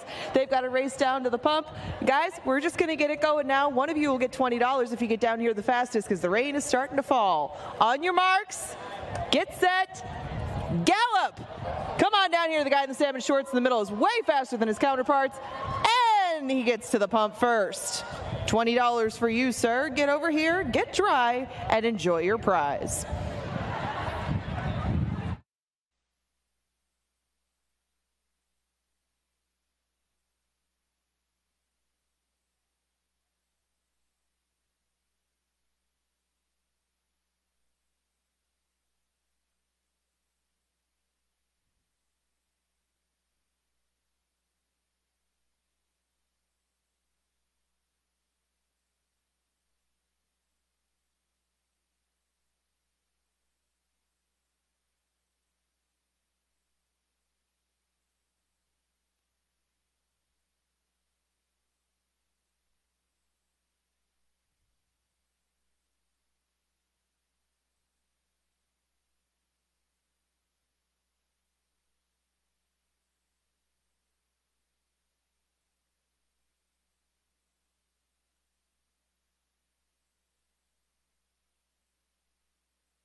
They've reached the starting gate. It is now post time for race number 7 as they make a quick trip around the Canterbury Park turf course.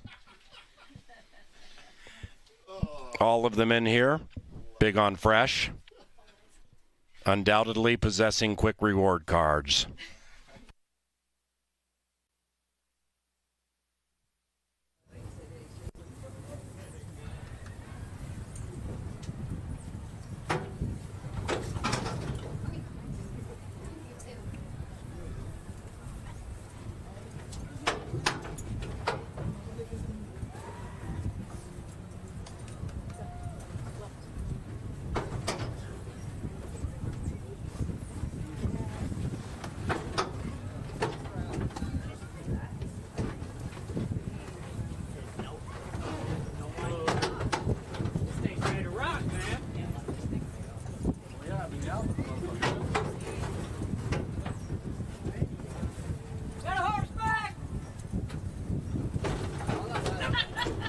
Danzig Star, looking to win 2 in a row, has gone in. Here they come.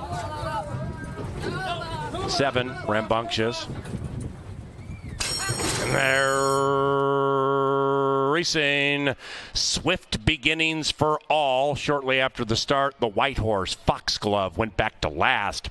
Speedy beginning for Cupid's Love, tearing off by 1.5 as they pass us for the first time. Right behind that one is a keen to go Danzig Star, bet down to 2.5 to 1 in the latter stages of the wagering. Surely a Legend is close handy, just 3 lengths from the lead, and racing to the inside of Fat and Furious. And Fat and Furious is 3 lengths from the lead, now overtaken by Golden Gopher. Then we come to Pink Channel, looking to get in the black from 7 lengths out of it. Outside of that, Notepad is advancing to the outside of Foxglove, out of last and on the move. Icy Will Burn Ya at a fat price is 10 lengths from the lead, about to be joined by Bruce's Girl. And the one in last is Pippa's Prospect, Inner Turf debut.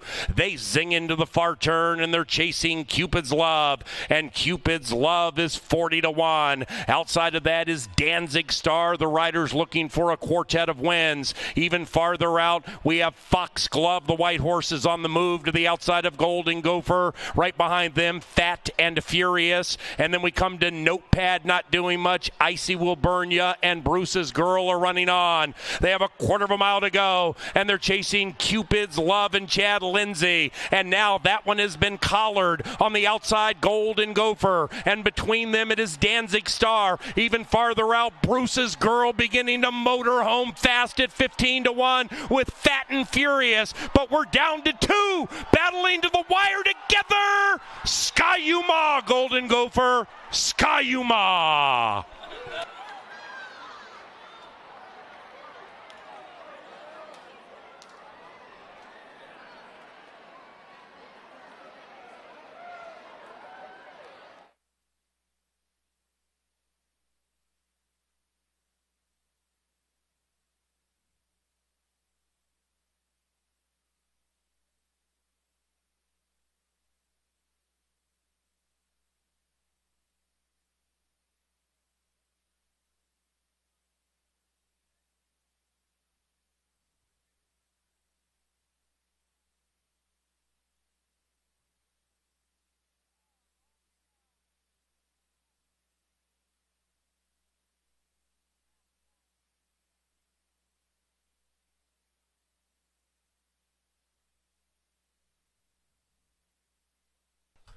Number 10, Golden Gopher, ran first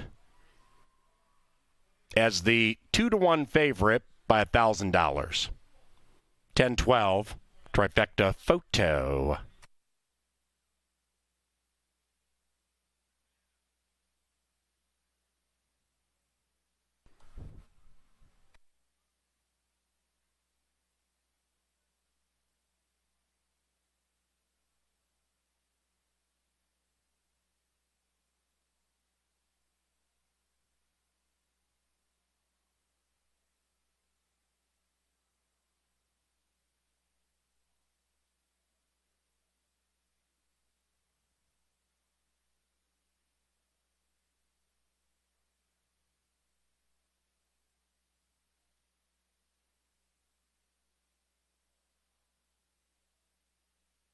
The numbers 10, 12, 1, 6.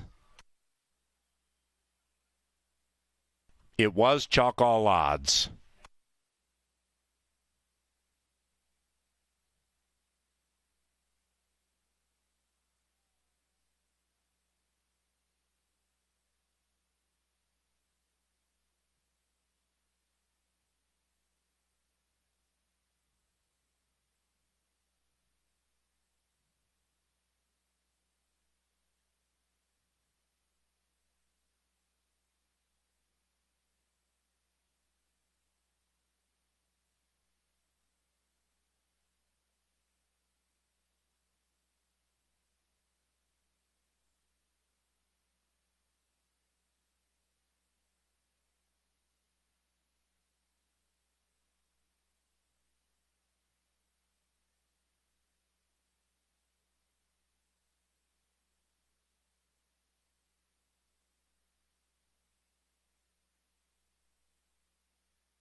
Seventh race official, exacting nearly $12. The 50-cent trifecta, $36.75.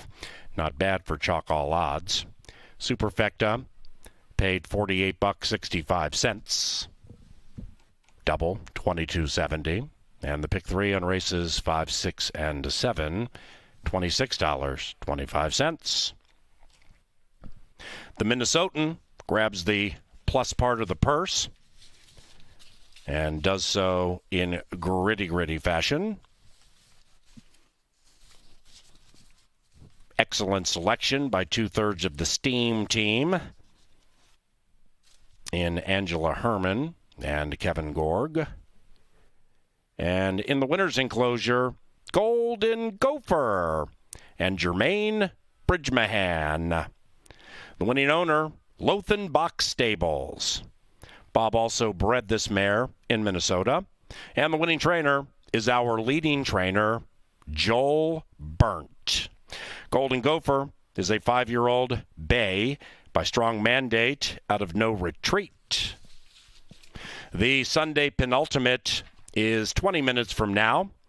Fast main track, final dirt race this week. And in the 8th, number 1, Past the Cat, is ridden by Harry Hernandez. Scratch number 4, Overseas Letter.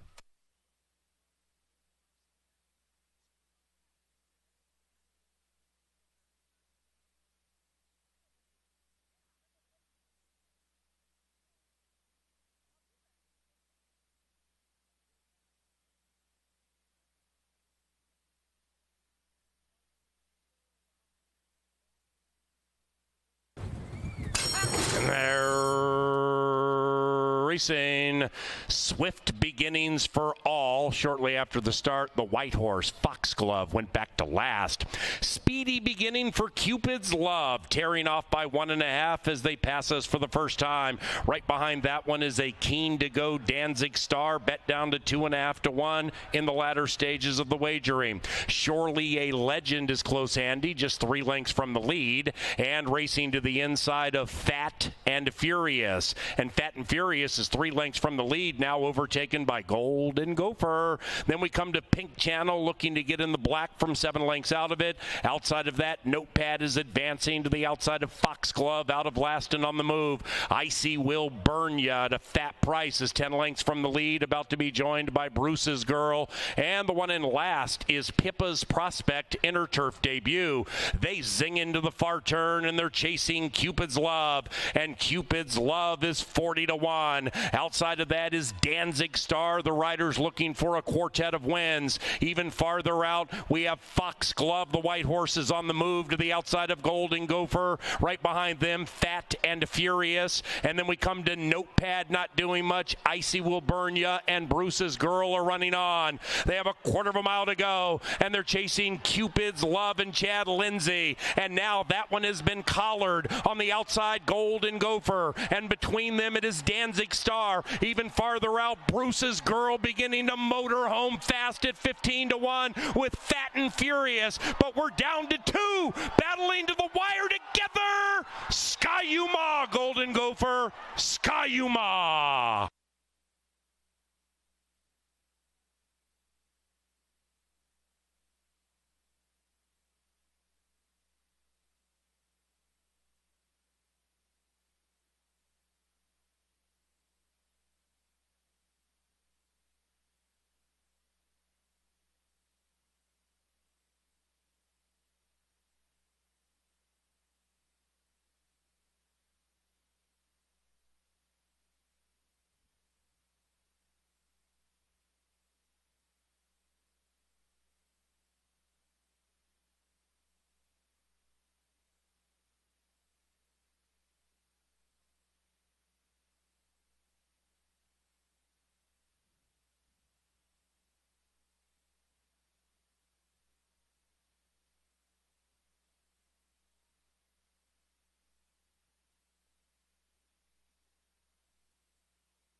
Angela Herman, Kevin Gorg with you, getting ready to take you through the late daily double. It's been a very formful Sunday. It's been a Corgi-filled Sunday, and we're ready now to finish out the procession. We're back next week, Angela. We race Wednesday, Thursday at 5 o'clock. Back into the routine of the summer after taking that hiatus for the Twin Cities Summer Jam. Fun to see Harry Hernandez back in top form. Ooh. So great to have him a part of our jockey colony. He's got 3 wins. He'll pick up a mount here on number 1 in this race. Anything from a handicapping angle you've seen on the turf now that we're back on the grass? Gosh, on the turf, no. I mean, it's usually pretty forward anyway. I think that it will remain that way. It gets a little bit hard to pass in the last furlong, but it looks good. I think that as we go on and that seed gets a little bit more set and it gets a chance to grow and maybe gets a little bit of moisture, then it'll probably look just gorgeous in a week or two. But, I mean, when you come back from a concert where a lot of people have walked on it and everything like that, you just got to give it a little time, and that's what we did. And it's been warm and dry, so yeah, it figures to be a little bit speed friendly, but really, I mean, it still seems fair. We saw a horse in Bruce's Girl last race make up a bunch of ground in the late stages. My buddy Fernie, a part of the ownership group there for Hazel Farm, that horse looks like it's kind of back in form. And Golden Gopher is one of those horses that finds ways to win, right? I mean, that horse had a lot of ways to lose that race turning for home, had to make that move 3 or 4 wide, but Jermaine Bridgemahan stayed resolute, and so did the horse, and we got to hear Mouse play the rouser, and all is right in the world at Canterbury. So now, late daily double. We scratched the 4 here. I mentioned the hot jockey, Harry Hernandez, on the 1. From a pace scenario, as you take a look, overview of this race, what do you see? I didn't see a whole bunch of speed, but I thought that the outside horse would kind of be the X factor because he drew the 9-hole. I think that Heavenly Gazebo kind of has to go so that he's not too wide into the first turn, and he might make things a little tough on Bootleg and Posse. He might get caught between him and Jax Willie. Jax Willie did get some pretty soft splits a few starts ago, but I still think that Jax Willie won't be very far behind. I thought that it would be a pretty fair sort of pace scenario. There weren't a bunch of stalkers. There were a lot of speed. Well, not a lot of speed. A lot of closers, a little bit of speed, not much in between. So I ended up on Pirate Bird. But what are your thoughts on the pace scenario yourself, and who did you end up on? Well, I think the outside post at this distance makes it tricky for the speed to the outside. I think Bootleg and Posse has an opportunity here. If the horse wants to get out there and be on the front, I think it's possible.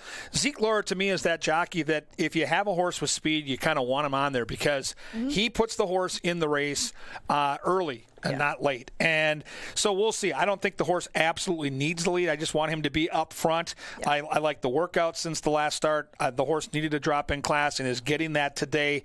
Tony Rengsdorf's a trainer I trust. Like, I followed Tony's career. He's a local guy. He's a super, super good trainer. And I just think he's got horses that need to be in the right spot. And this seems like a good fit for Bootleg and Posse. If the 9 gets out there, then fine. Sit just off. But if Zeke Laura breaks sharply, I think he can inherit the lead. And this horse seems to be a different horse when he gets the front. I'm with you. I don't know what to do with Jax Willie. I see the horse as double digits up on the board. Paul Allen picks this horse, and I respect that pick because this is another horse that's taken a sneaky drop. It's not just the 15 down to the 7,500. That was open company last time, and that was on the turf, and the horse seemed to hate it. Back on the dirt, significant drop, back with State Bred, some touch of speed, and Carlo Lopez. I am scared to death of the 2 at that big price. That's fair. I don't know what exactly he's going to do because he's done 3 different things, Carlo Lopez that is, in his last 3 races. But with Harry getting on the 1 past the Cat, because they drew the rail and because he is stretching out off 1-turn races, I don't think past the Cat's going to be that far behind. But do you see it to be more of a tough spot that he has the rail and he might get stuck behind horses because he's not as quick as a Bootleg and Posse or a Heavenly Gazebo? Or do you see it as an advantage because he doesn't have to expend as much energy to stay close? I think it's a good spot to be because there's no chance that horse is fast enough to keep up with the speed of the race early. And so Harry can tuck in and be in that garden spot 4, 5, 6 lengths off the pace, saving every inch of ground. Now, if the 2, 3, and 9 hook up and are vulnerable, then Harry can kind of judge when he makes that move. And I think Pirate Bird gets that similar trip from mid-pack. The question for me, and I think the scary thing is, as public handicapping goes, a bunch of us always seem to tout Carl Broberg, and none of us tout Ruby's Red Devil. And be careful with Carl Broberg. I mean, he's a guy, if you start trying to buck him on a regular basis, he'll make you look foolish. Well, I think that Rye is going to be an excellent fit for Ruby's Red Devil, at least in my observation of him. He's a horse, as soon as you let off the gas, he's going to stop running. So you have to stay after him the whole way. He doesn't have a whole bunch of speed. He's usually off pretty slow, but Rye will not relinquish on him. I'm sure that Rye will stay after Ruby's Red Devil from start to finish. I think that they will get along quite well. I did take the horse second, thinking that he'd probably be bet down the way that he is, and I don't find him and Pirate Bird to be all that different of horses, so I just wanted to take the better price of the two. So I end up with 7, 8, and 3, the power play, but I think that these two are probably going to get fairly similar trips. Maybe Pirate Bird would get the jump on him too. That was just one small factor that swayed me that way, but Ruby's Red Devil, I think, might get one of the better trips in here, and he's probably going to be the favorite, and I wouldn't be surprised at all if he wins. Look at the grid of selections. You can tell just how difficult this race is. A lot of different opinions on how the race plays out, which means it's a great betting race for you. So head to the windows right now. Get those late doubles in. If you're alive in the pick 5, good luck. 2 more hurdles to go. Angela and I will be back in about 15, 20 minutes to take you through the lucky last. It's race 8. It's 1 mile on the main track. Hernandez is on the 1, looking for 4 wins. Who do you like? Good luck.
Our bugler just down there killing it in the winner's circle. Well done. That's Lynn Dykert, a.k.a. Sexy Rexy, and he brings them on the track with that soft shoe for the 8th, the final dirt race of the week. Number 1, Past the Cat, is picked up by He's Harry, and number 4, Overseas Letter, is scratched. 5 minutes.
Hi, Canterbury Park. It's Megan down in the Mystic Lake Winner's Circle, and we are going to play some Hooligans Horseshoes. We have Parker and Matt here with us, and I hear it's someone's birthday today. Is that correct? It is. How old you turning? 26. All right.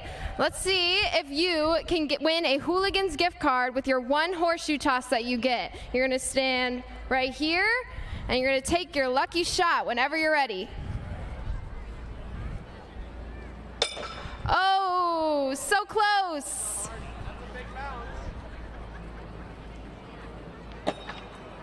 All right. He's closer, so he is going home with the Hooligans gift card, but don't worry, we still have some free admissions passes for you to celebrate your birthday, so you can come right back here to Canterbury Park. Thank you both for playing with us. Back to you in the press box.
runners are at the gate, and it's post time for the 8th.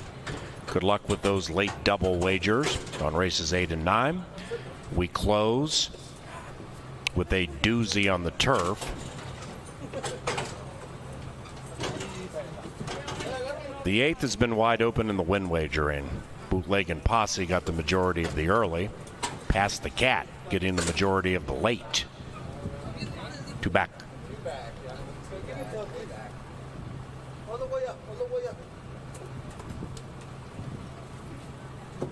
Talon and Tricks in. And here's Heavenly Gazebo.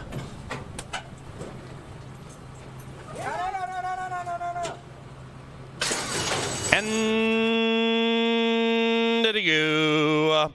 The Ghost looks to disappear in the into the winner's circle, but meanwhile, Bootleg and Posse very fast, and Bootleg and Posse and Jack's Willie show speed. Outside of that, Heavenly Gazebo at 1,000,000 to 1 is attempting to put the head in front. And as they go around the corner for the first time, there goes Heavenly Gazebo at 25 to 1 to take the lead. It's an ever-widening lead. Bootleg and Posse lay second, Jack's Willie third, to the inside of the Ghost. Then we come to Past the Cat. The hot jock has that one on the outside, 9 out of it, to the outside of Talon and Tricks, and they're joined by Pirate Bird, and the one in last is Ruby's Red Devil, but only 8 lengths from the front, and the front belongs to Heavenly Gazebo. That lead is a half. In second, Bootleg and Posse on the move by 2.5. Then it's Jack's Willie a half. After that, to Ghost also a half. Pirate Bird trapped on the inside. Outside of that, Ruby's Red Devil's going for a run, but meanwhile up top, Bootleg and Posse is trying to say bye-bye with a 1/4 mile to go.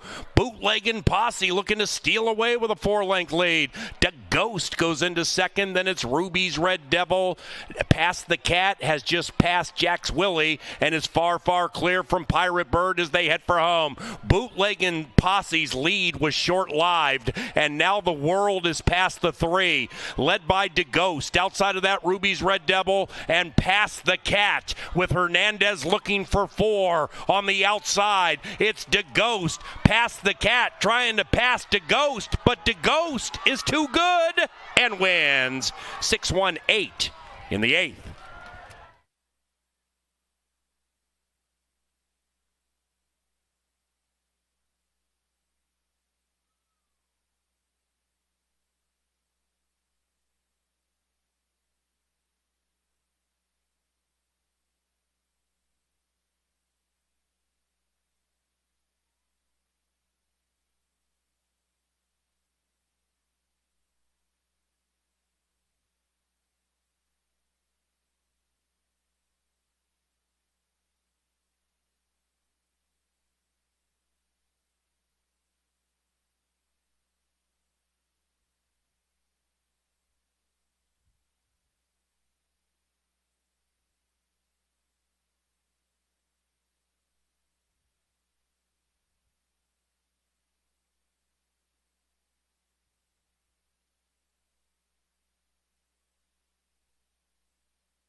Number 6, the Ghost at 25 to 1. 6-1-8-3.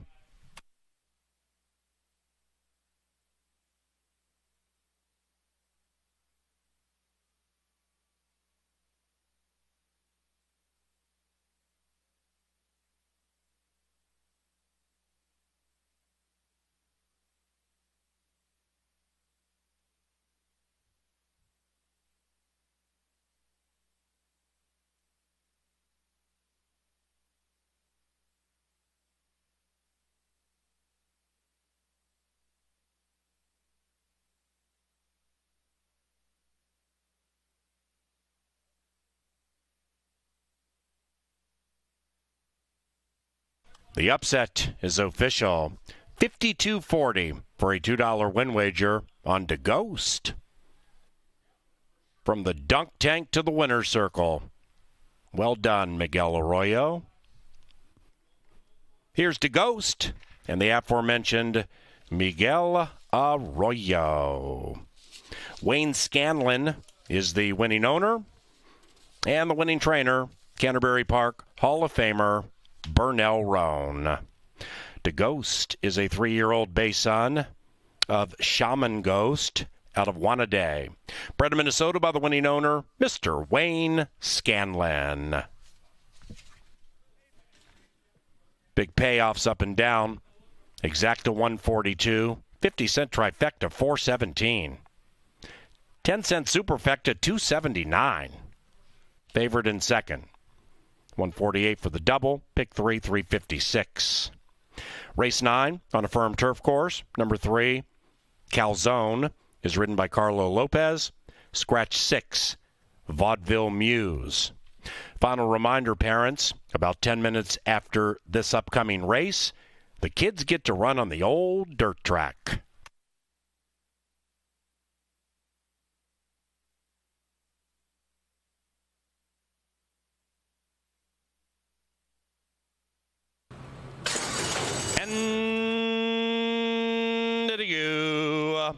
DeGhost looks to disappear into the winner's circle, but meanwhile, Bootleggin' Posse very fast, and Bootleggin' Posse and Jack's Willie show speed. Outside of that, Heavenly Gazebo at 1,000,000 to 1 is attempting to put the head in front. And as they go around the corner for the first time, there goes Heavenly Gazebo at 25 to 1 to take the lead. It's an ever-widening lead. Bootleggin' Posse lay second, Jack's Willie third, to the inside of DeGhost. Then we come to Pass the Cat. The hot jock has that one on the outside, 9 out of it, to the outside of Talon and Tricks, and they're joined by Pirate Bird. And the one in last is Ruby's Red Devil, but only 8 lengths from the front. And the front belongs to Heavenly Gazebo. That lead is a half. In second, Bootleggin' Posse on the move by 2.5. Then it's Jack's Willie a half. After that, DeGhost also a half. Pirate Bird trapped on the inside. Outside of that, Ruby's Red Devil's going for a run. But meanwhile, up top, Bootleggin' Posse is trying to say bye-bye with a 1/4 mile to go.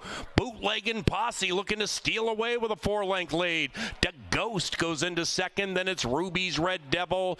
Pass the Cat has just passed Jack's Willie and is far, far clear from Pirate Bird as they head for home. Bootleggin' Posse's lead was short-lived, and now the world is past the 3. Led by DeGhost. Outside of that, Ruby's Red Devil and Pass the Cat with Hernandez looking for 4 on the outside. It's DeGhost. Pass the Cat trying to pass DeGhost, but DeGhost is too good and wins 6-1-8 in the 8th.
Kevin Gorg, Angela Herman back with you from the studio up here in the press box. Another race week at Canterbury concludes here in roughly 13 minutes. The Card Club downstairs, main level, air-conditioned, food and beverage service, open 24 hours a day, 7 days a week. And we do race Wednesday and Thursday at 5 o'clock, but in the meantime, what simulcast action around the country right now? Saratoga, Del Mar. Which is your favorite of those two? Gee, I wonder. Yeah, I play California. Yeah, I you love like Del Mar. I'm a Saratoga guy, but I like them both. I've been to both racetracks a handful of times. They're the best two race meets of the year every year. They just are. I mean, like Keeneland's in the mix for sure, but those are wonderful simulcast opportunities. Yeah. And if you had that long shot last race, all of us in the press box were left scratching our head. Didn't see that coming. We disrespected a Canterbury Park Hall of Fame trainer in Burnell Roan on the stretch out. Remarkable training job. Horse earned it. There was no free space there. I mean, that horse really worked hard. Took 2 challenges from the outside. Unbelievable. Nicely done if you had that horse. Now we sail on to the 9th. We scratch the 6th. The Steam team has assembled Paul Allen, you and me, all on the 4-horse here. I love this horse. I love Flash Fire. I'm a little surprised that we're chilly on the board right now at 5-1. I don't think that will maintain through the betting, but I am all over this 4-horse here. Why do you like it? Well, you watch the trip back. Like we were talking, well, you guys were talking about it before the races, but watching Flash Fire's last race inspires confidence that he's going to love this sort of trip. He has a little bit of pace to run at. Flash Fire gets to the inside, and those are quality races down in Hawthorne on that turf course, whether it be in high-level claimers, whether it be made in special weights. I mean, they move him up a little bit, but Flash Fire looked really good in defeat. I mean, he looked like he would be done at the top of the lane, and a lot of horses in that position that he was in after fighting restraint early and getting in a little bit of traffic might back up, but he kept going, he kept going, he kept going. He switched to his left lead, then he switched to his right lead, and Flash Fire still managed to hold on for 3rd, and I don't think that a lot of horses would have run the same sort of race that he did. He's a lovely horse, too. You're going to see him in a second come on camera. Flash Fire is quite gorgeous, so if that is what does it for you, you want to see a horse with a nice appearance, get a look at him out there in the paddock. I think that Flash Fire will probably be, what do you think, 7-2, 4-1? Yeah, somewhere in that neighborhood, which is fair market value, and you get a great barn. Gary Shearer trains him up fair and square. You get Lindy Wade. He's got a win in the card already, and the Sire Orb is, I think, pretty good when it comes to turf racing, and this looks like a horse sitting on a win. Let's just leave it at that. We like the horse. It's a closer, most likely going to have to come from a little bit off the pace, but maybe not nearly as far back as last time. One of the horses I fear just was on camera here, and that's Calzone, the 3. Put Carlo Lopez in the saddle. I like the workout since the last start, and last time out was leaving the gate from the inside post, and at a 1 mile distance seemed to duck in at the start. Really lost all chance at that point. Those 2 efforts at Tampa gave me hope for this horse in the future. In the class drop, I think this horse has a chance, Angela, to be a part of this. So I'm going to use Calzone in my exotic wagering at 10-1. Who else would I mix in that's a long shot here that you like? I was trying to touch on Calzone. I'll move on to Eyes on Deck. Eyes on Deck is the horse that I took in second. I took Calzone third. Calzone had to go around a horse that clipped heels and lost his rider, too. So Calzone has a better last race than the running line would indicate. Eyes on Deck, you watched that race at Lone Star, and, he was in good position. He didn't make much of a move. He was claimed out of that start by Miguel Silva. And Eyes on Deck comes up here with some works down at Lone Star, just a couple of them to get ready up here. It doesn't look like he's been here very long. That was my question. He worked down at Lone Star on July 23rd. Now he's up here racing on the 31st. I think that he might be a better bet next time, because I thought that he would take a lot of money, even though he's going to have Harry Hernandez on him, which I think will even further plummet his price. I'm going to look for him a little bit down the road, because Eyes on Deck is a new, fresh import up to Minnesota. Maybe he'll run well right off the van, but usually horses do a little bit better after they've had a chance to settle in. Now, Back to Selling is your 3-1 favorite. He comes from the Lothenbach-Burnt connection. Rye Eccleberry is aboard. This owner-trainer combo has won so many of our turf races this year, but I don't think too many of us are on Back to Selling. Why not? Well, he's been racing against state breds. This is open company, so it looks like a big class trap. I don't think it is. I think that's deceptive. And I didn't like the last effort. I didn't find a lot of excuses there. Went off at 4-5. Didn't really make any type of winning move at the real running stages of that race. Now, the bloodlines are there for turf racing. This is the turf debut, and Burnt is awesome putting horses on the grass. So you have to respect anything he puts out there. Lothenbach Stables always has high-quality horses that are bred for 2 things, winning and distance of ground. And this horse certainly fits that category. I've got to see it to believe it at a low price. So I am bullish on the 4. I'm with you. I'm going to mix the 3, 9, and I'm going to mix Grunder in the 7 as well as we take a look at the grid of selections there, and the horses head down that bridle path. Guys, don't forget, next Wednesday, 5 o'clock, next Thursday, 5 o'clock, Saturday, 5 o'clock, Sunday, 1 o'clock. We close the show right here. The Card Club will be available. Del Mar simulcasting will be available tonight. But right now for live racing, Angela and I are going to shut this thing down in the press box. Good luck in the lucky last.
Heading to the turf for the 9th, the final live race at Canterbury Park today.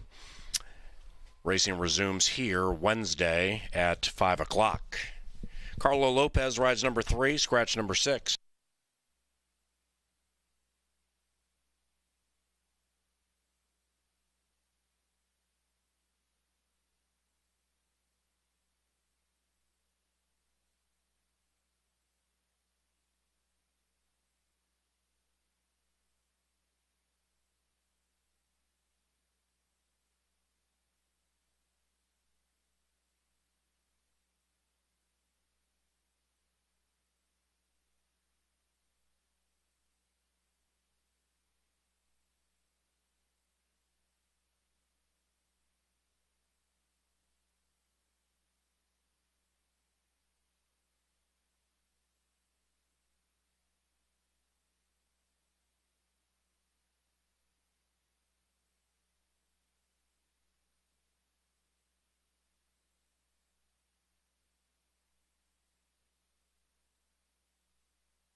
They're at the starting gate. It is now post time. Back to selling. 5-2. And favored in the win wagering in his turf debut. One of two Minnesotans taking on Open Company in search of that in. Wade joining. Guys on deck. Minnesota Red. Last one to load this week. Turf time, race 9. And they're racing. And Flash Fire, unlike the last start in Chicago, made the start, but now the lead has been ceded by Minnesota Red. And in fact, Freedom Flash in the turf debut with the Q. Freedom Flash goes like the wind at 16-1 as they corner, and it's Freedom Flash assuring a fast early pace, but now the whole situation slows down. Back to Sailing, prominent in the turf debut. Minnesota Red outside of that one. Then we come to Swamp Drainer. That one's to the inside of Slightly Crafty, 0 for 40, and 4 lengths from the lead, and about 2.5 clear from Flash Fire. Flash Fire is to the outside of Calzone, sequestered 7 lengths out of it. Pace slows down immensely into the far turn. Eyes on deck, second last, and the one at the tail is Grunder. Up top, it is Back to Sailing in Eckleberry, sailing along with a narrow lead. Minnesota Reds on the move, and so is Flash Fire in the lime colors, rolling up into third. Flash Fire rolls up to the outside of Swamp Drainer. After that, it is Freedom Flash, whose lead was short-lived. As they head for home, they're chasing Back to Sailing, and Back to Sailing leads it by 1.5. Flash Fire along with Minnesota Red to the outside, and between them, Freedom Flash is resurgent, and on the far outside is Calzone. Look at Freedom Flash at 16-1. Had the lead, went back to 6th, and has won it. Put a Q around the 9th in improbable fashion.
Race 9 is official. In the winner's enclosure, the upset-minded Freedom Flash and Alonzo Quinones for owner Corey Wilmus and the winning trainer Ed Ross Hardy. Final pick 4, it only paid $5,800. The 50-cent pick 5 paid $16,558. Kids run on the track about 10 minutes from now after the replays.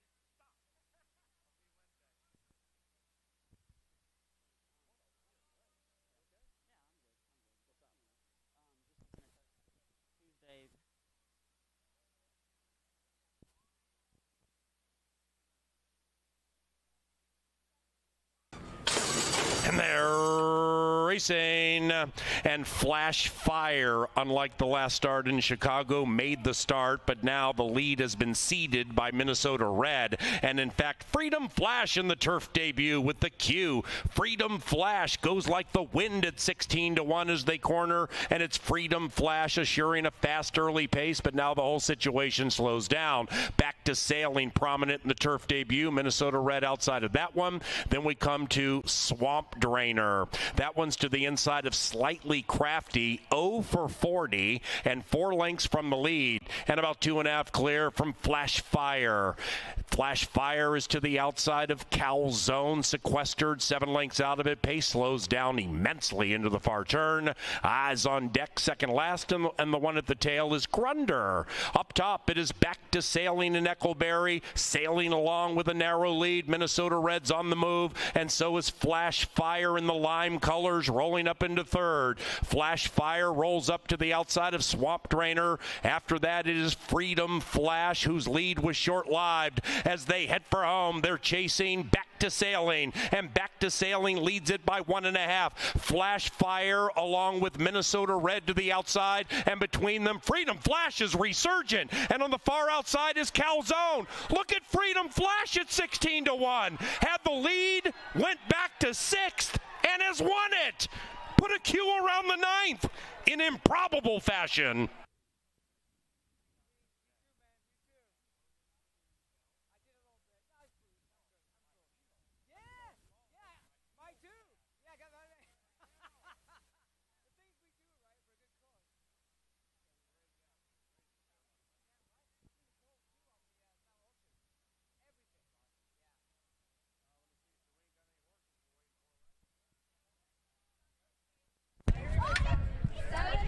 All righty, boys and girls, time to run on the old racetrack. The first race is for kids 7 years of age and younger. Come on out here, kids. 7 years of age and younger, head all the way to the inside. The next race is for kids 8 years of age and older. First one, 7 and under. There's no crying in baseball or running on the Canterbury Park track.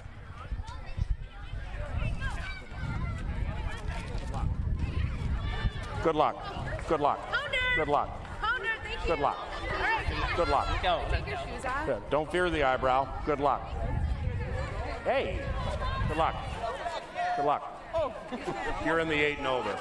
Good luck. All right, with the they're out here about ready to go in the Snot-Nosed Kid Covenant Classic. All righty. Last one to get in line.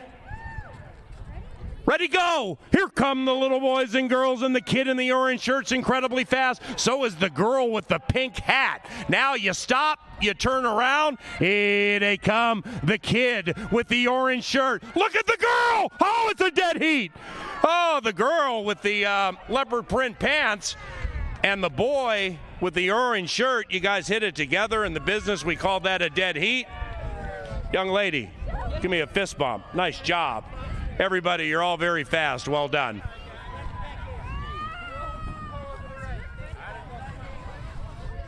All right, we're trying to find Joberts, Eckleberries, Haars, we found the young Har.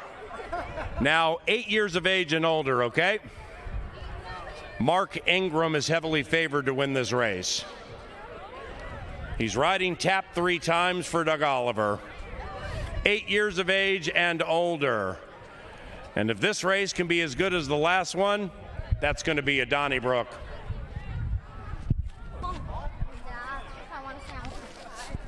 All righty. Okay, last chance here. Hey, kids, 8 years of age and older, okay? It's a small field. It's like it's a simulcast from Golden Gate Fields, but we can talk about that later. Remember, the key word here is G-O. That word, G-O, okay? Ready? Where are you going, brother?